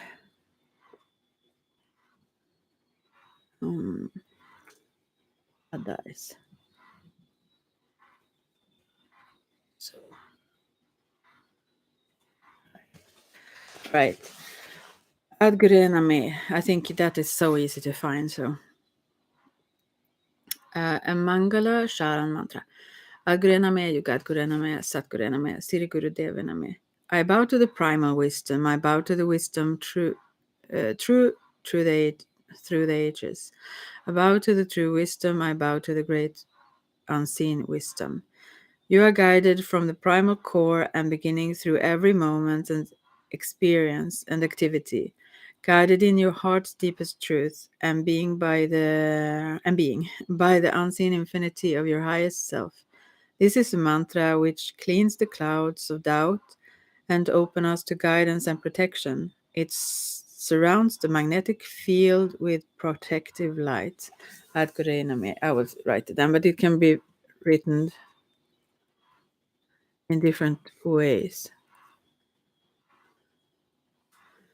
Let's see. It says like this here. Okay, and then Adi Shakti. Adi Shakti. Adi Shakti. Namo Namo. Namo Namo. I would write that. But when I know how it goes, I think. Adi Shakti. So it goes like Adi Shakti, and usually it has like a echo, like Adi Shakti. Namo Namo Namo Namo Sarab Shakti Namo Namo Namo Pritam Bhagavate Pritam Bhagavate Namo Namo Namo Namo Kundalini Mata Shakti Namo Namo Namo Namo.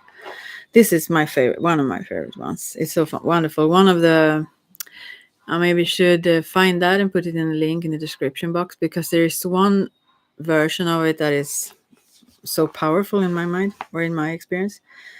I bow to the primal power. I bow to the encompassing power and energy. I bow to that through which God creates.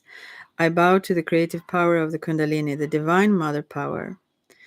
This devotional mantra invokes the primary creative power, which is manifest as feminine. It calls upon the mother power. It will help you to be free of the insecurities which block freedom of action. By meditating on it, one can obtain a deeper understanding of the constant interplay between the manifest and the unmanifest qualities of the cosmos and consciousness. And that is the same thing, actually. One is from consciousness, one is energy, like consciousness and manifestation. And then we have Ad Sach. Could also be spelled different ways. Kundalini Shakti Mantra, Ad Sach, Yugad Sach, He Be Sach, Nanak Hose Be Sach, as I said before. True is the beginning, true throughout the ages, true at this moment. Nanak says this truth shall even be, ever be. I mean, not even be, sorry. This mantra connects the speaker to the infinite and the infinite to the speaker. It is from Japji, yeah. Ad Sach, Yugad Sach, He Be Sach, Nanak Hose Be Sach. Note the slight difference between this mantra and the previous mantra. Oh, it's just He-Bay, different spelling. Instead of B-H-E-E, it says B-H-A-Y. And also instead of B-H-E-E, it says B-H-A-Y in the lower, in the second sentence. Let's say, this is the seventh Sikh of, what does it say? Sukhmani Sahib, the words of Guru Arjan, the fifth Sikh Guru. When things don't move, this mantra adds the seeds of prosperity into your personality. All that is stuck shall move. So it's different mantras, although how if you spell it or in the other sense then. Yeah, wow. But so similar, and I don't know if you pronounce them differently even. Hey Bay such such you got such high bay such because bay such instead of b such, yeah, I guess. And then Apsahi Hoa Sachai Da Saka, no Sachai, I don't know how to say Da Har. The Lord himself has become my protector. The truest of the true has taken core of me. God. This mantra takes away negativity from the surrounding. I didn't know Har meant that even. How strange. Environment and from within. It is a gift that lets you penetrate into the unknown without fear. It gives protection and mental balance. Apsahi Hoa. Okay.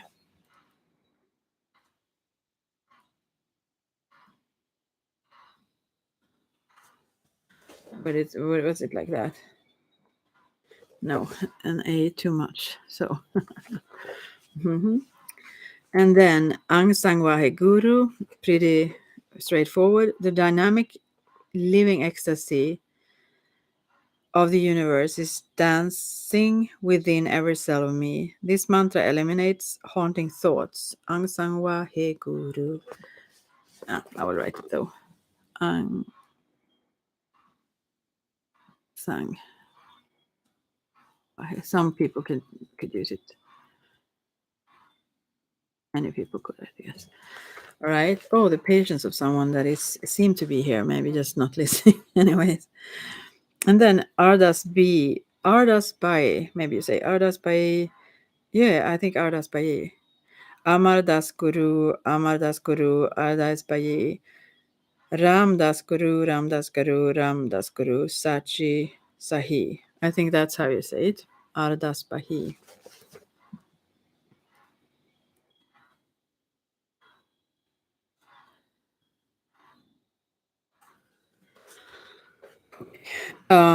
This is a simple permutation and combination of words that manifest beyond the realm of creativity and activity. This mantra assures that all needs are provided for and guarantees the prayer will be answered. It can help when going through Shaktipad. Chant this mantra to help release a difficult situation. Ardas Bahi is a mantra prayer. If you sing it, your mind, body, and soul automatically combine, and without having to say what you want, the need of life is adjusted. Beautiful. You don't even need to know what you want.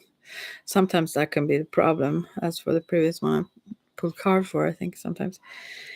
It guarantees by the grace of Guru Amar Das the hope of the hopeless, and Guru Ram Das, the king of the yogis and bestower of blessings, past, present, and future, that the prayer will be answered. We will get what we need. Isn't that always the case, though? And then Ajay Alai. Was that the one? That's by he. Yeah. Ajay Alai. Ajay Alai. Oh, the patience of me and someone else. Ajay Alai. Abai. Abu Aju. Anas Akas. Ajung Abang. Alok Abok. Akal Dayal. I don't think you say it like this, but anyway. Alaik. Abaik. Anam Akam. Aga. Adaha. Anatai Paramatai. Ajuni Amuni. Naragai. Narungai. Narupai. Naraikai. Akarmung. Akarmung.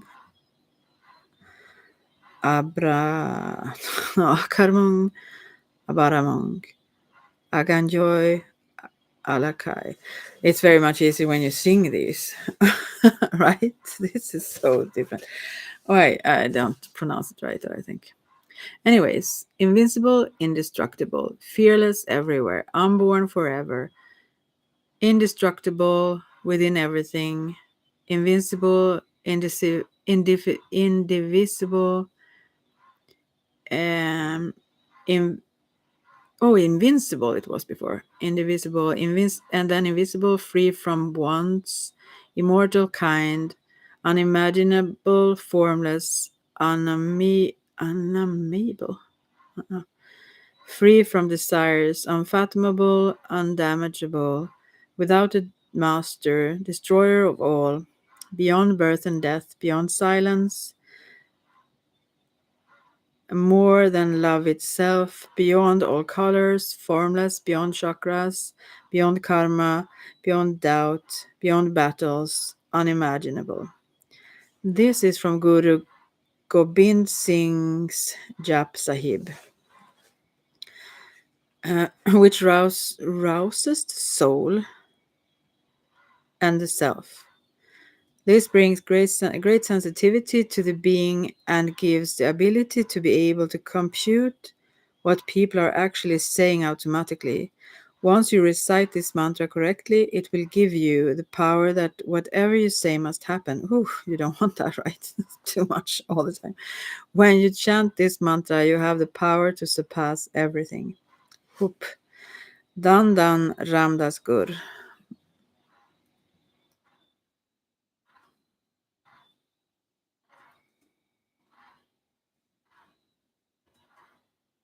Was this right? Yeah. I'm sorry for that. Shabu from Siri Guru Granth Sahib. Okay, let's see how they say this then. Dandan Ramdas Gur Jin Sirian, I don't know. Titinai Savaraya Purihoi Karamat. Oh, if I should read this, I mean Guru Granth Sahib, I don't think that would be well. Sirian Harai Taraya. Sike Atai Sangati Parbram Karnamara Namaskarya. Oh gosh. Sorry, I'm saying oh gosh. Atal Ataho Atolton Tara Antna Paravaria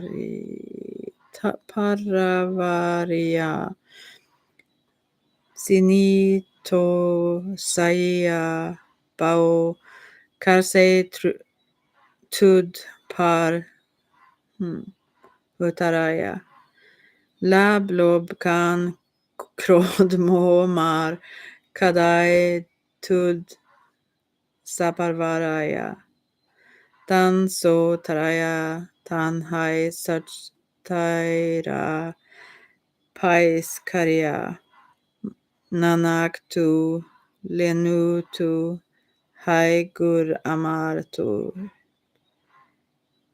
Visharaya Gurdita Ta Man Sadaraya. Oh gosh, you could obviously, if you sing this, sorry for someone who came in now, maybe heard this. If you sing this, you get into the words, but if you read them, it's horrible. Praise in unto Ramdas the Guru, the one who created you, established you. You are such a miracle. The Creator has installed you on a throne.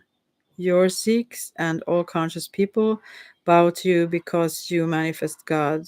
You are unchanging, unfathomable, immeasurable. Your limit cannot be perceived.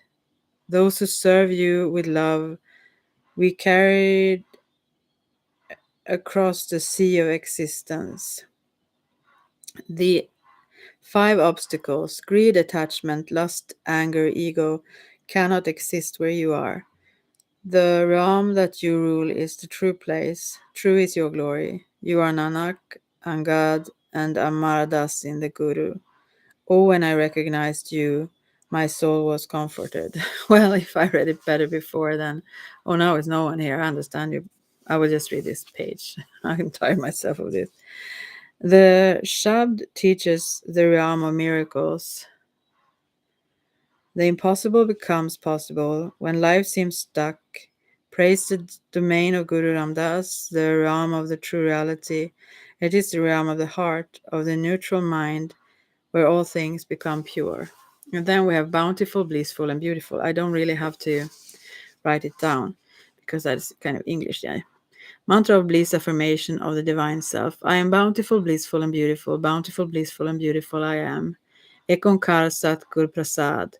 Anand Baya Mairi Mayai. Sati Guru Mai Paya. Sati Guru Tapaya. Sehei Saibi. Saibi maybe. Man Vaya Vad Haya. Rag Ratan Parvar. Pariyan Shab Gavan Aya Shabduta Gavo Ari Kaira Manchine Vasaya Kahai Nanak Anand Hua Satiguru Mai Paya. The Creator and the creation are one. I know this by the grace of the Guru, O my mother. I am in infinite bliss for I have obtained the true Guru, the word, the Sadguru. I have met the true Guru easily, naturally. Divine music bursts in my heart. The rhythmic beats are like cosmic jewels and bring all powers through divine songs. When God resides in you, the mind is filled by and echoes with divine praise. Nanak proclaims, I dwell in supreme bliss, for I have merged with the true Guru. This mantra is for self-esteem and self-confidence. Many need this. After the affirmation, I am bountiful, blissful, and beautiful, are words from the first part of Anand Sahib, the Song of Bliss, and the mantra Ekonkar Satguru Prasad, which elevates the self beyond duality and establishes the flow of spirit. I've only heard it without those excess. I mean, just with the first over and over again. I like it with the next part of all those other things attached to it.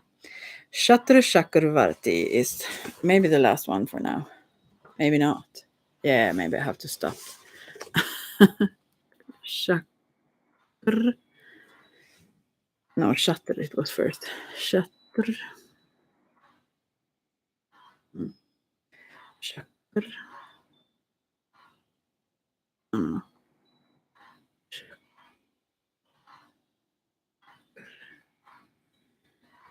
Varti. It's this one. Last 4 lines of Jap Sahib. Shatru Shakar Varti, Shatru Shakar Bugate, Soyon Ba Subang Sarab Da Sarab Juktai, or something.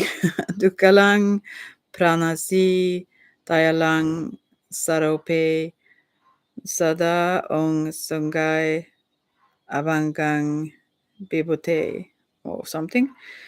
Though at though art pervading in all the 4 directions, the enjoyer in all the 4 directions, thou art self illumined and united with all, destroyer of bad times, embodiment of mercy. Thou art ever within us. Thou art the everlasting giver of undestroyable power. These are the last 4 lines of Guru Gobind Singh's Jap Sahib. This mantra removes fears, anxiety, depression, and phobias and brings victory. It instills courage and fearlessness into the fiber of the person. It gives sabi, control over one's domain, self-command, and self-grace. Recite this when your position is endangered. When this is so much correlates to the questions I got previously with the cards. When your authoritative personality is weak. For someone who came in now, I have like tarot cards or oracle cards here if you have some question or something even. I'm just reading mantras I can't pronounce here right now. So you will be quite bored if you can. Oh, there are so many pages with them also. I think I need to drink some more water. Oh my. I could need a break from this. And also I don't have the brightest light here in Duni. It's pronounced like this. I just write the mantras here. This is common Kundalini Yoga mantras. The Duni tape is an instrumental piece played on a one-stringed instrument. It has rhythm which works perfectly with the mantra Satnam, Satnam, Satnam, G. Wahai Gurai, Wahai Gurai, Wahai Gurai, G. Or something. Okay, I don't think, yeah. And then we have Ekonkar Satnam Siri Guru Wahe. This is the Adi Shakti mantra. Ekonkar Satnam Siri Wahe Guru. The creator and all creation are one. This is our true identity. The ecstasy of wisdom is great beyond words. You can interrupt me if you want, anyone who is here. That's fine. This 8-part Ashtang mantra correspond to the body's 8 energy centers, 7 chakras plus aura. Ashtang, I didn't know that meant part. Anyway, Ashtanga Yoga. These 8 words are the code letters or the phone number of the direct line to connect you. To connect you, the creature. What? Creature, with your creator. Okay, yeah, that's true. To connect you, the creature, with your creator. It was the first mantra Yogi Bhajan taught during his first year in the United States. This mantra creates a responsive interrelationship between you and the universal creative energy. It's very powerful for awakening the Kundalini energy and suspending the mind in bliss. Ekonkar Satnam Sirikuruwa. I don't know if you say it like that. Anyways, Ekonkar Satanama Siriwahai Guru. Laya Yoga Kundalini mantra. This is the Laya Yoga form of the Adi Shakti mantra. I didn't know it was another form here. The rhythm of the chant gives it a spinning energy. Oh, I've heard this actually when I think about it. I thought it was the same. It sounds differently, yeah. Yeah, that's true. It rotates the energy of all the chakras and the aura. You can really feel that when you do it that way. It will make you creative and focused, and your real priorities and focused on your real priorities, and it helps you to sacrifice what is needed to accomplish them.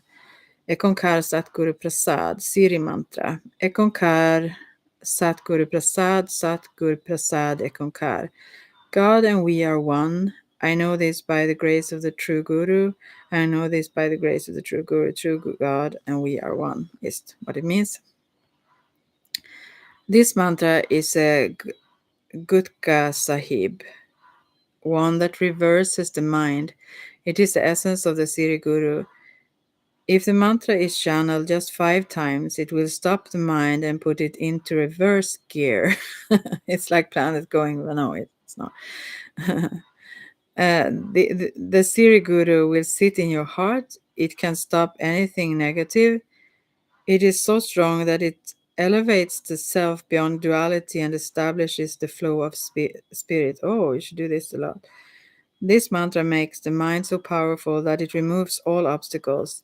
Its positive effects happen quickly and last a long time. It needs to be chanted with reverence, in a place of reverence. Reverence, I think you say. This mantra brings great intuition to the practitioner. After chanting this mantra, anything you say will be amplified and created with great force. So have a positive projection and do not say anything negative for a while. Normally, when you chant mantras correctly, you benefit, and where you chant them incorrectly, they don't have any ill effect. But if you chant this mantra incorrectly, it has a backlash. Oh, normally we invoke the sacred before practicing this mantra. Chant the Mool mantra or the Mangala Sharn mantra before practicing it. That is like protection. Ekonkar Satguru Prasad. Satguru Prasad. I've been a little bit obsessed by this.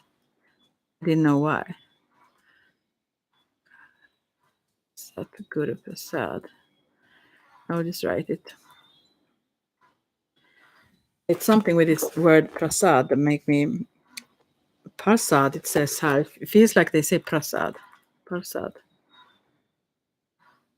Oh, okay. Oh, Ekonkar Satguru. Oh, it actually doesn't say guru. It said good. I must just take away one letter there. Satguru Prasad. Prasad.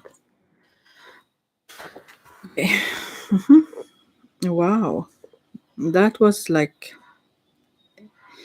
extreme. All right. Gobinde Mukande. This is also one I like. Gobinde Mukande.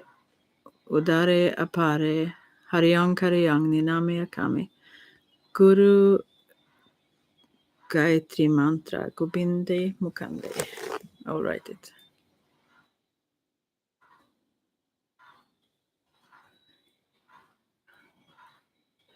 I also think there are different ways of writing them. Different areas, maybe.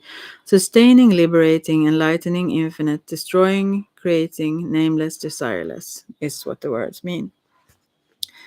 This mantra can eliminate the karmic blocks or errors of the past.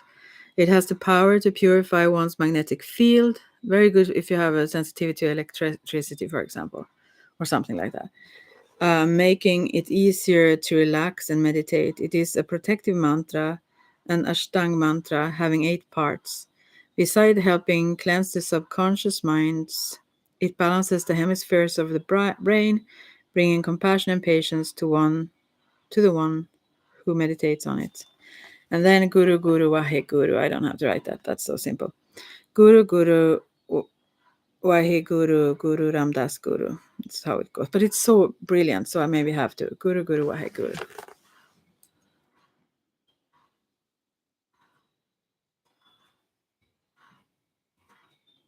Actually superb. This is a superb mantra who helped me a lot. Wise is the one who serves infinity, is what it means. This is a mantra of humility, relaxation, self-healing, really healing, very much so, and emotional relief. it calls on the spirit of humility, and I don't like that, but I didn't know I was calling for it. Maybe I needed it more than I knew. And grace of the realm of the Guru, Ramdas, with its spiritual guiding light and protective grace. It reconnects the experience of infinity to the finite and therefore rescues you in the midst of trial and danger. The first part, Guru Guru Waheguru, is a Nirgun mantra. Nirgun means without any qualities, one which vibrates only to infinity, having no actual finite components. It projects the mind to the source of knowledge and ecstasy.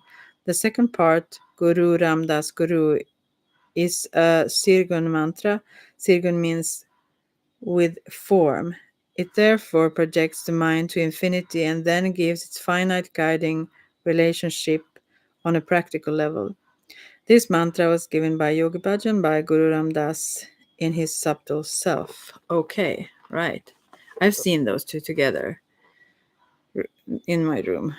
Guru Ram Das and Yogi Bhajan. They wasn't impressed.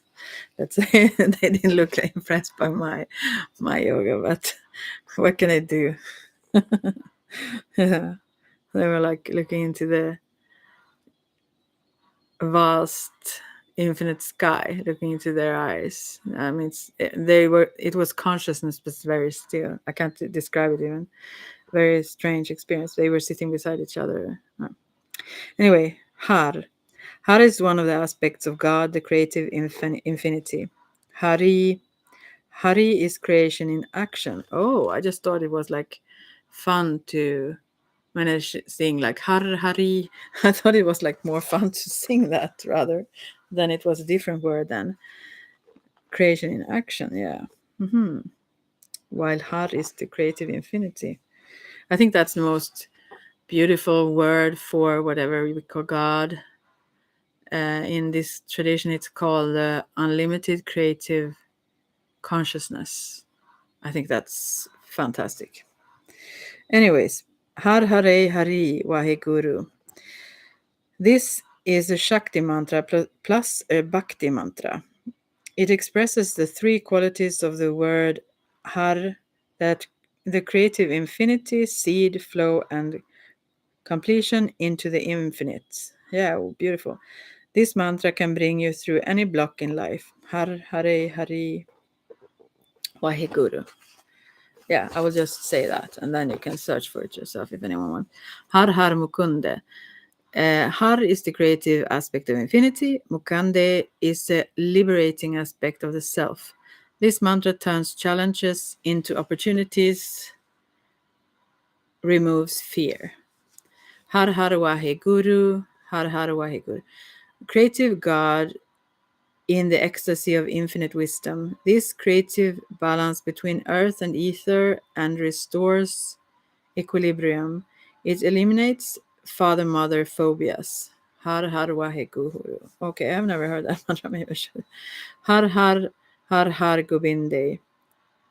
And then they say Har Har Mukande, Har Har Udare, Har Apare, Har Haryang, Har Karyang, Har Nirname, Har Akame. It's like a similar one without the Harai, the previous one. Guru Gayatri mantra with 4 Hars. Yeah. Is this called Gayatri, by the way? I know another one that's similar. Anyway, this mantra fixes the mind to prosperity and power. It contains the 8 phases of self. Har is the original force of creativity. The 4 repetitions of Har give power to all aspects and provide the power to break down the barriers of the past. It conveys fear into the determination to use and expand the reverse energy. It converts fear into the determination to use and expand the reverse energy. Wonderful. Of the navel point. Also the energy of the navel point. This was fantastic. It involves guidance and sustenance. All powers come to serve your true purpose. Oh, I hope if anyone listens, they understand that. Har Singh Narsingh. Har Singh Narsingh Neet Tarayan. Guru Sikh Guru Singh Har Har Garayan. Wahai Guru, Har Har Ayai Dayai Sakat Ninak Dusht Matayan. This I really heard. I've been singing this. I think it's part of some of the well-known like morning routines. I know this one from long before.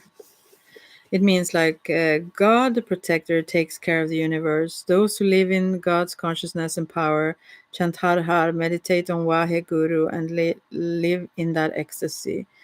Those who vibrate God's name and relate to God, all karmas are cleared. This makes one a conqueror of evil. It works on the evolution of energy and the strength of the masculine energy. Healthy am I, happy am I, holy am I. This is a mantra in the English language that works as a positive affirmation. Hami hum brahm hum. Hami hum brahm hum. I can write that. Me hum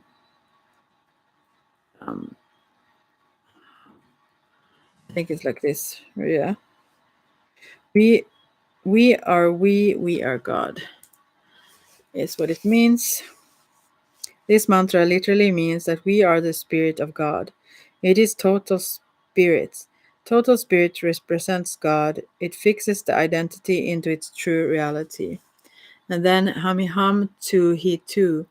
Hamiham tu it tu Waheguru. I am thine in myself. Ecstasy of inner wisdom beyond words is what that means. And then Jap Man Satnam. Jap Man Satnam Sada Sut Satnam. Meaning, oh my mind, vibrate Satnam, the truth.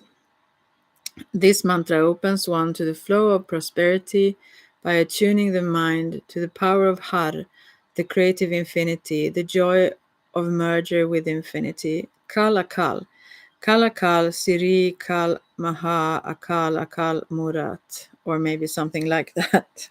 This protective Ashtang mantra wraps around animosity and seals it closed. It can remove the very shadow of death. When this mantra is used in Gurdwara while bringing the Siri Guru Granth Sahib in and out, the Guru mantra Vaheguru is added to it. Kal Akal. Kal Akal Siri Kal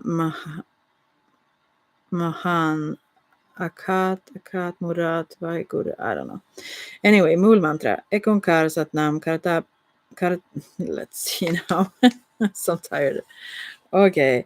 Ekonkar Satnam. No. Karta Burk Nirver. Akal Murt Ajuni Se Bangur Prasad Jap. Ad such Jugad such Hebi such Nanak Kosibi such. I really need to listen to that so I remember it. The creator and all creator the creator and all creation are one. This is our true identity. Yeah, as I said to her here earlier. The doer of everything beyond fear, beyond revenge, image of the infinite. Unborn, self-illuminated, complete in the self. This is the Guru's gift. Meditate, primal truth, true through all time. True is at this instant, O Nanak, forever true. These are the first words of the Siri Guru Granth Sahib uttered by Guru Nanak, the highest of all mantras. It contains the root of sound that is the basis of all effective mantras. Sahe Sukh Dhyam, the comfortable and happy way to meditate that is perfectly balanced. The goal of life is to stay in perfect flow and contact with the perception of the soul at each moment. Imbalances comes when we forget the reality of God and Guru in our soul. This mantra orients like a compass toward God. It forms the basis of the consciousness of our very soul. Oh my har. I'm just kidding. Okay, I'm so sorry. Okay, there is just 2 pages left. I have to do them now because I wouldn't want to do them later. I'm too tired to do them later. Om Namo Gurudev Namo Adi Mantra. I bow to the subtle divine wisdom, the divine teacher within, an ancient yogic mantra which allows the chanter to relate instantly to the divine teacher within. Adi means primal or first, and mantri means the creative mental projection using sound. It is used to tune in before Kundalini Yoga classes to center us in the higher self and to spiritually guide both the teacher and the student during the class. And then we have Ong Sohong, maybe you say. Ong Sohong. Ong means creative consciousness, and Sohang means I am thou. Chanting the word Hang stimulates and opens the heart chakra. Oh, Ong. Yeah, that's a common one also. Pavan Guru. Pavan. Parpara Pavan Guru. Pavan Guru Waheguru. Waheguru Pavan Guru. Is how it goes. Yeah. Pavan is the air. Oh, that's why I like that word so much. The breath, carrier of the prana, the life force. This is God in action. This mantra increases the pranic energy and gives the experience of may the force be with you.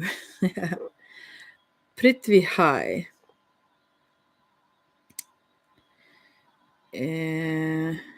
I don't think I said all the mantras, but this is Isht Sodhana mantra, is it called? Prithvi High, Akash High, Guru, Ram Das High. This mantra balances the earth and heavens. It represents the struck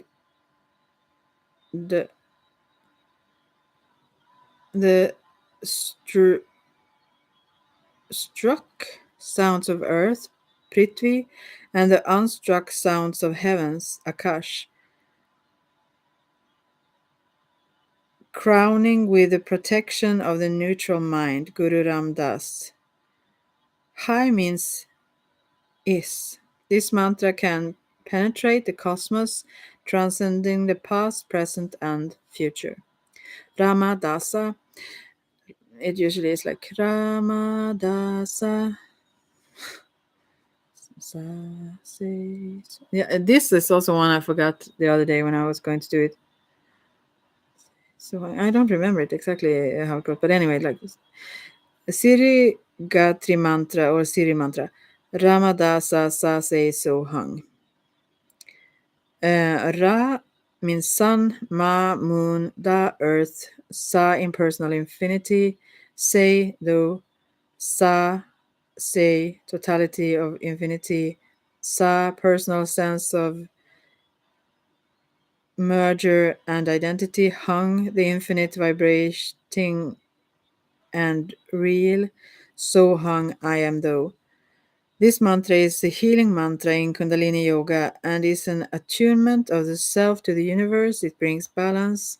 The 8 sound stimulates the Kundalini flow in the central channel of the spine for healing. This mantra combines earth, Ramadasa, and ether, Sase Sohang, with Sa as the link word. Also, usually it can be used with some practice with the fingers and so on to let go of previous relationships or so on if you want to. Rakke Rakkanhar. Oh gosh, I'm so tired of these.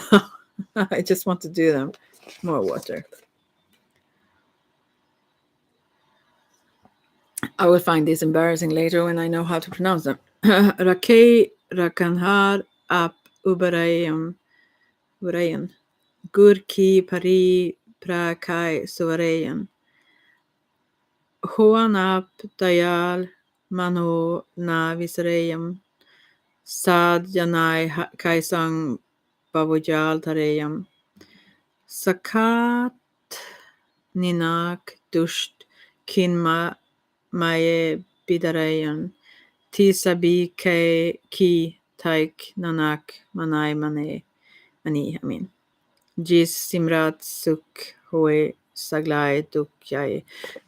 Yeah, as I said, this sounds very strange when you read them. When I sing those, I know how to pronounce them, but no. God himself is looking out for us, gives us the light and takes care of our affairs. God is merciful and never forgets us. God guides us, giving us good people to help us. God does not allow hurt to come to us. I take comfort in the thought of God. When I remember God, I feel peaceful and happy, and all my pain departs. These are the words of Guru Ain Aryan, the fifth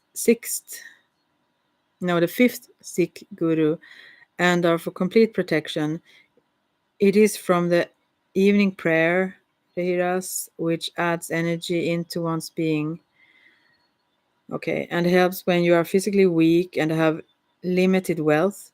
It is a victory song which allows us to be guided by God's graceful and merciful hand.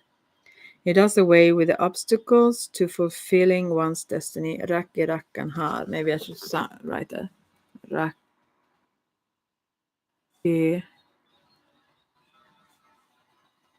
Oh, let's see how it says. Rakkan Har. Something like this. I think. Sasa is one other. Antar Nad mantra. Sare Sasa Sare Sasa Sare Sasa Sare Sasa Sarung Harai Hare Hare Hare Hare Hare Har Harung or something like that. The Sa is the infinite, the totality God. It is the element of ether. It's like Sare Sasa. Maybe I should write that. Sa Re Sa. Sa. It's like this. It is the origin, the beginning, and it contains all other effects. It is subtle and beyond. Har is the creativity of the earth. It is the dense element, the power of manifestation, the tangible, the personal. These sounds are woven together and then projected through the sound of and or complete totality. This is the base mantra of all mantras. Adversity melts before this mantra. It gives you the capacity of effective communication so your words contain mastery and impact. This mantra helps you conquer the wisdom of the past, present, and future. It brings you peace and prosperity, even if it wasn't your destiny. Oh, wow. I will sing this a lot. Satnam Bij mantra. Satnam. This mantra is probably the most widely used mantra. Yeah, in the practice of Kundalini Yoga. Satnam means truth, the reality of one's existence. Nam means the destiny. No, not the destiny. I'm just lying. Nam means the identity. I don't see well what I read. It is the Bij or seed mantra. Within the seed is contained all the knowledge of the fully grown tree. The essence of this or seed is the identity of truth embodied in condensed form. Chanting this mantra awakens the soul and gives you your destiny. This mantra balances the 5 elements, tattvas. Satnam. This is used very much in certain practices. I mean, you sing me while you hold certain positions and so on quite a lot. It's actually pronounced, it just write it like this, I think. Anyways, so then we have last page now, luckily. Satanama. This is the one actually that is more for Ramadasa. Is not for that. This is the one I think for healing relationships. I was fooled there. I think this is the Panj Shabd Satanama. Yeah, it is. Sa, infinity, totality of the cosmos. Ta, life, birth or form from the infinity. Na, death or transformation. Ma, rebirth. Yeah, that's the one. I'm sorry about previously saying wrong. Panch means life. No, it means 5. And expresses the 5 primal sounds of the universe. Ah.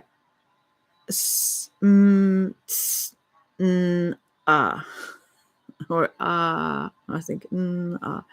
Anyways. It is the atomic or nad form of the mantra Satnam. It is used to increase intuition, balance the hemispheres of the brain, and to create a destiny for someone when there was none. Yeah, this mantra describes the continuous cycle of life and creation.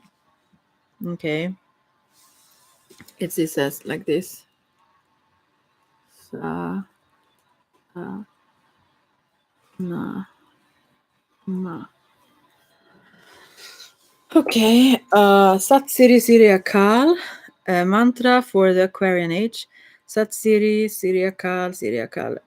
Mahakal Mahakal Satnam Akal Murat Waheguru. Great truth, great beyond death, great beyond death, great beyond death. Truth is his name, deathless image of God. Great beyond words is this wisdom. This mantra captures the frequency of the Aquarian age as we cross the threshold into it. The mantra helps us to establish ourselves outside the change of time as deathless beings. We are timeless. Everything we do is from the timeless space of the soul. Sat Narayan, this is Shotai Pad Mantra. Shotai. HC, anyway, CH, I mean. Sat Narayan Wahe Guru Hare Narayan Satnam. Sat Narayan is the true sustainer, Waheguru is indescribable wisdom, Hare Narayan is creative sustainer, and Satnam means true identity. Chanting this mantra gives inner peace, happiness, and good fortune. It makes you intuitively clear and pure in your consciousness. Every person with low self esteem can become majestic by chanting it. The words involve the various names of God to help bring prosperity, peace of mind, and the capacity to look beyond this world to realize the infinite. Sat Narayan.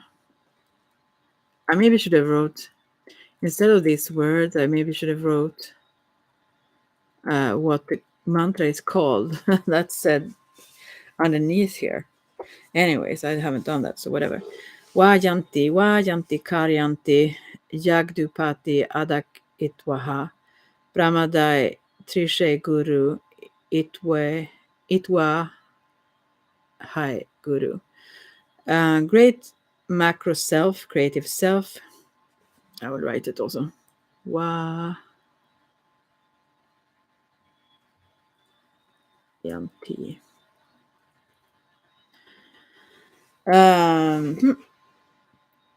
All that is creative through time, all that is the Great One. Three aspects of God, Brahma, Vishnu, Mahesh.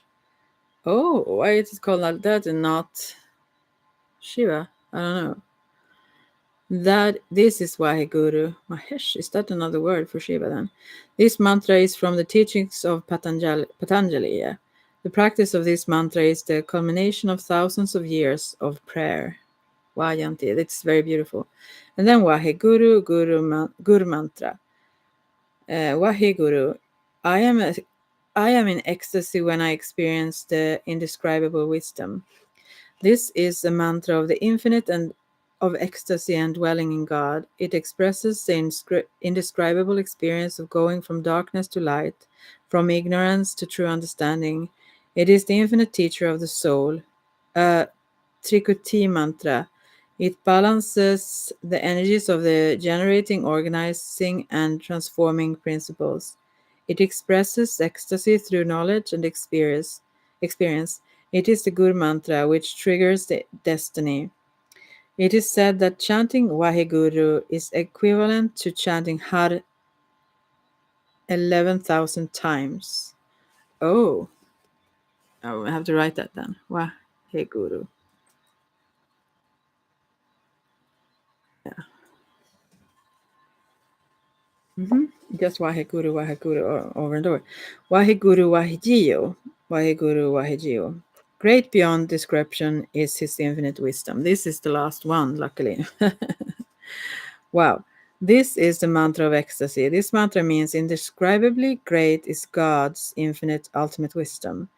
Geo is an affectionate but still respectful variation of the word G, which means soul. This word Geo sends the message directly to the soul. Oh, my soul, God is. This mantra causes a very subtle rub against the center of the upper palate and stimulates the meridian known in the west as the Christ meridian point and in the east as Sattvika Buddha Bindu. Oh, cool. How cool to have those. The same consciousness, yeah. The tongue and lips correspond to the sun and moon in their movement. Soothe the wounds of life with the infinite bliss this mantra induces. Waheguru, Wahejiho, Waheguru,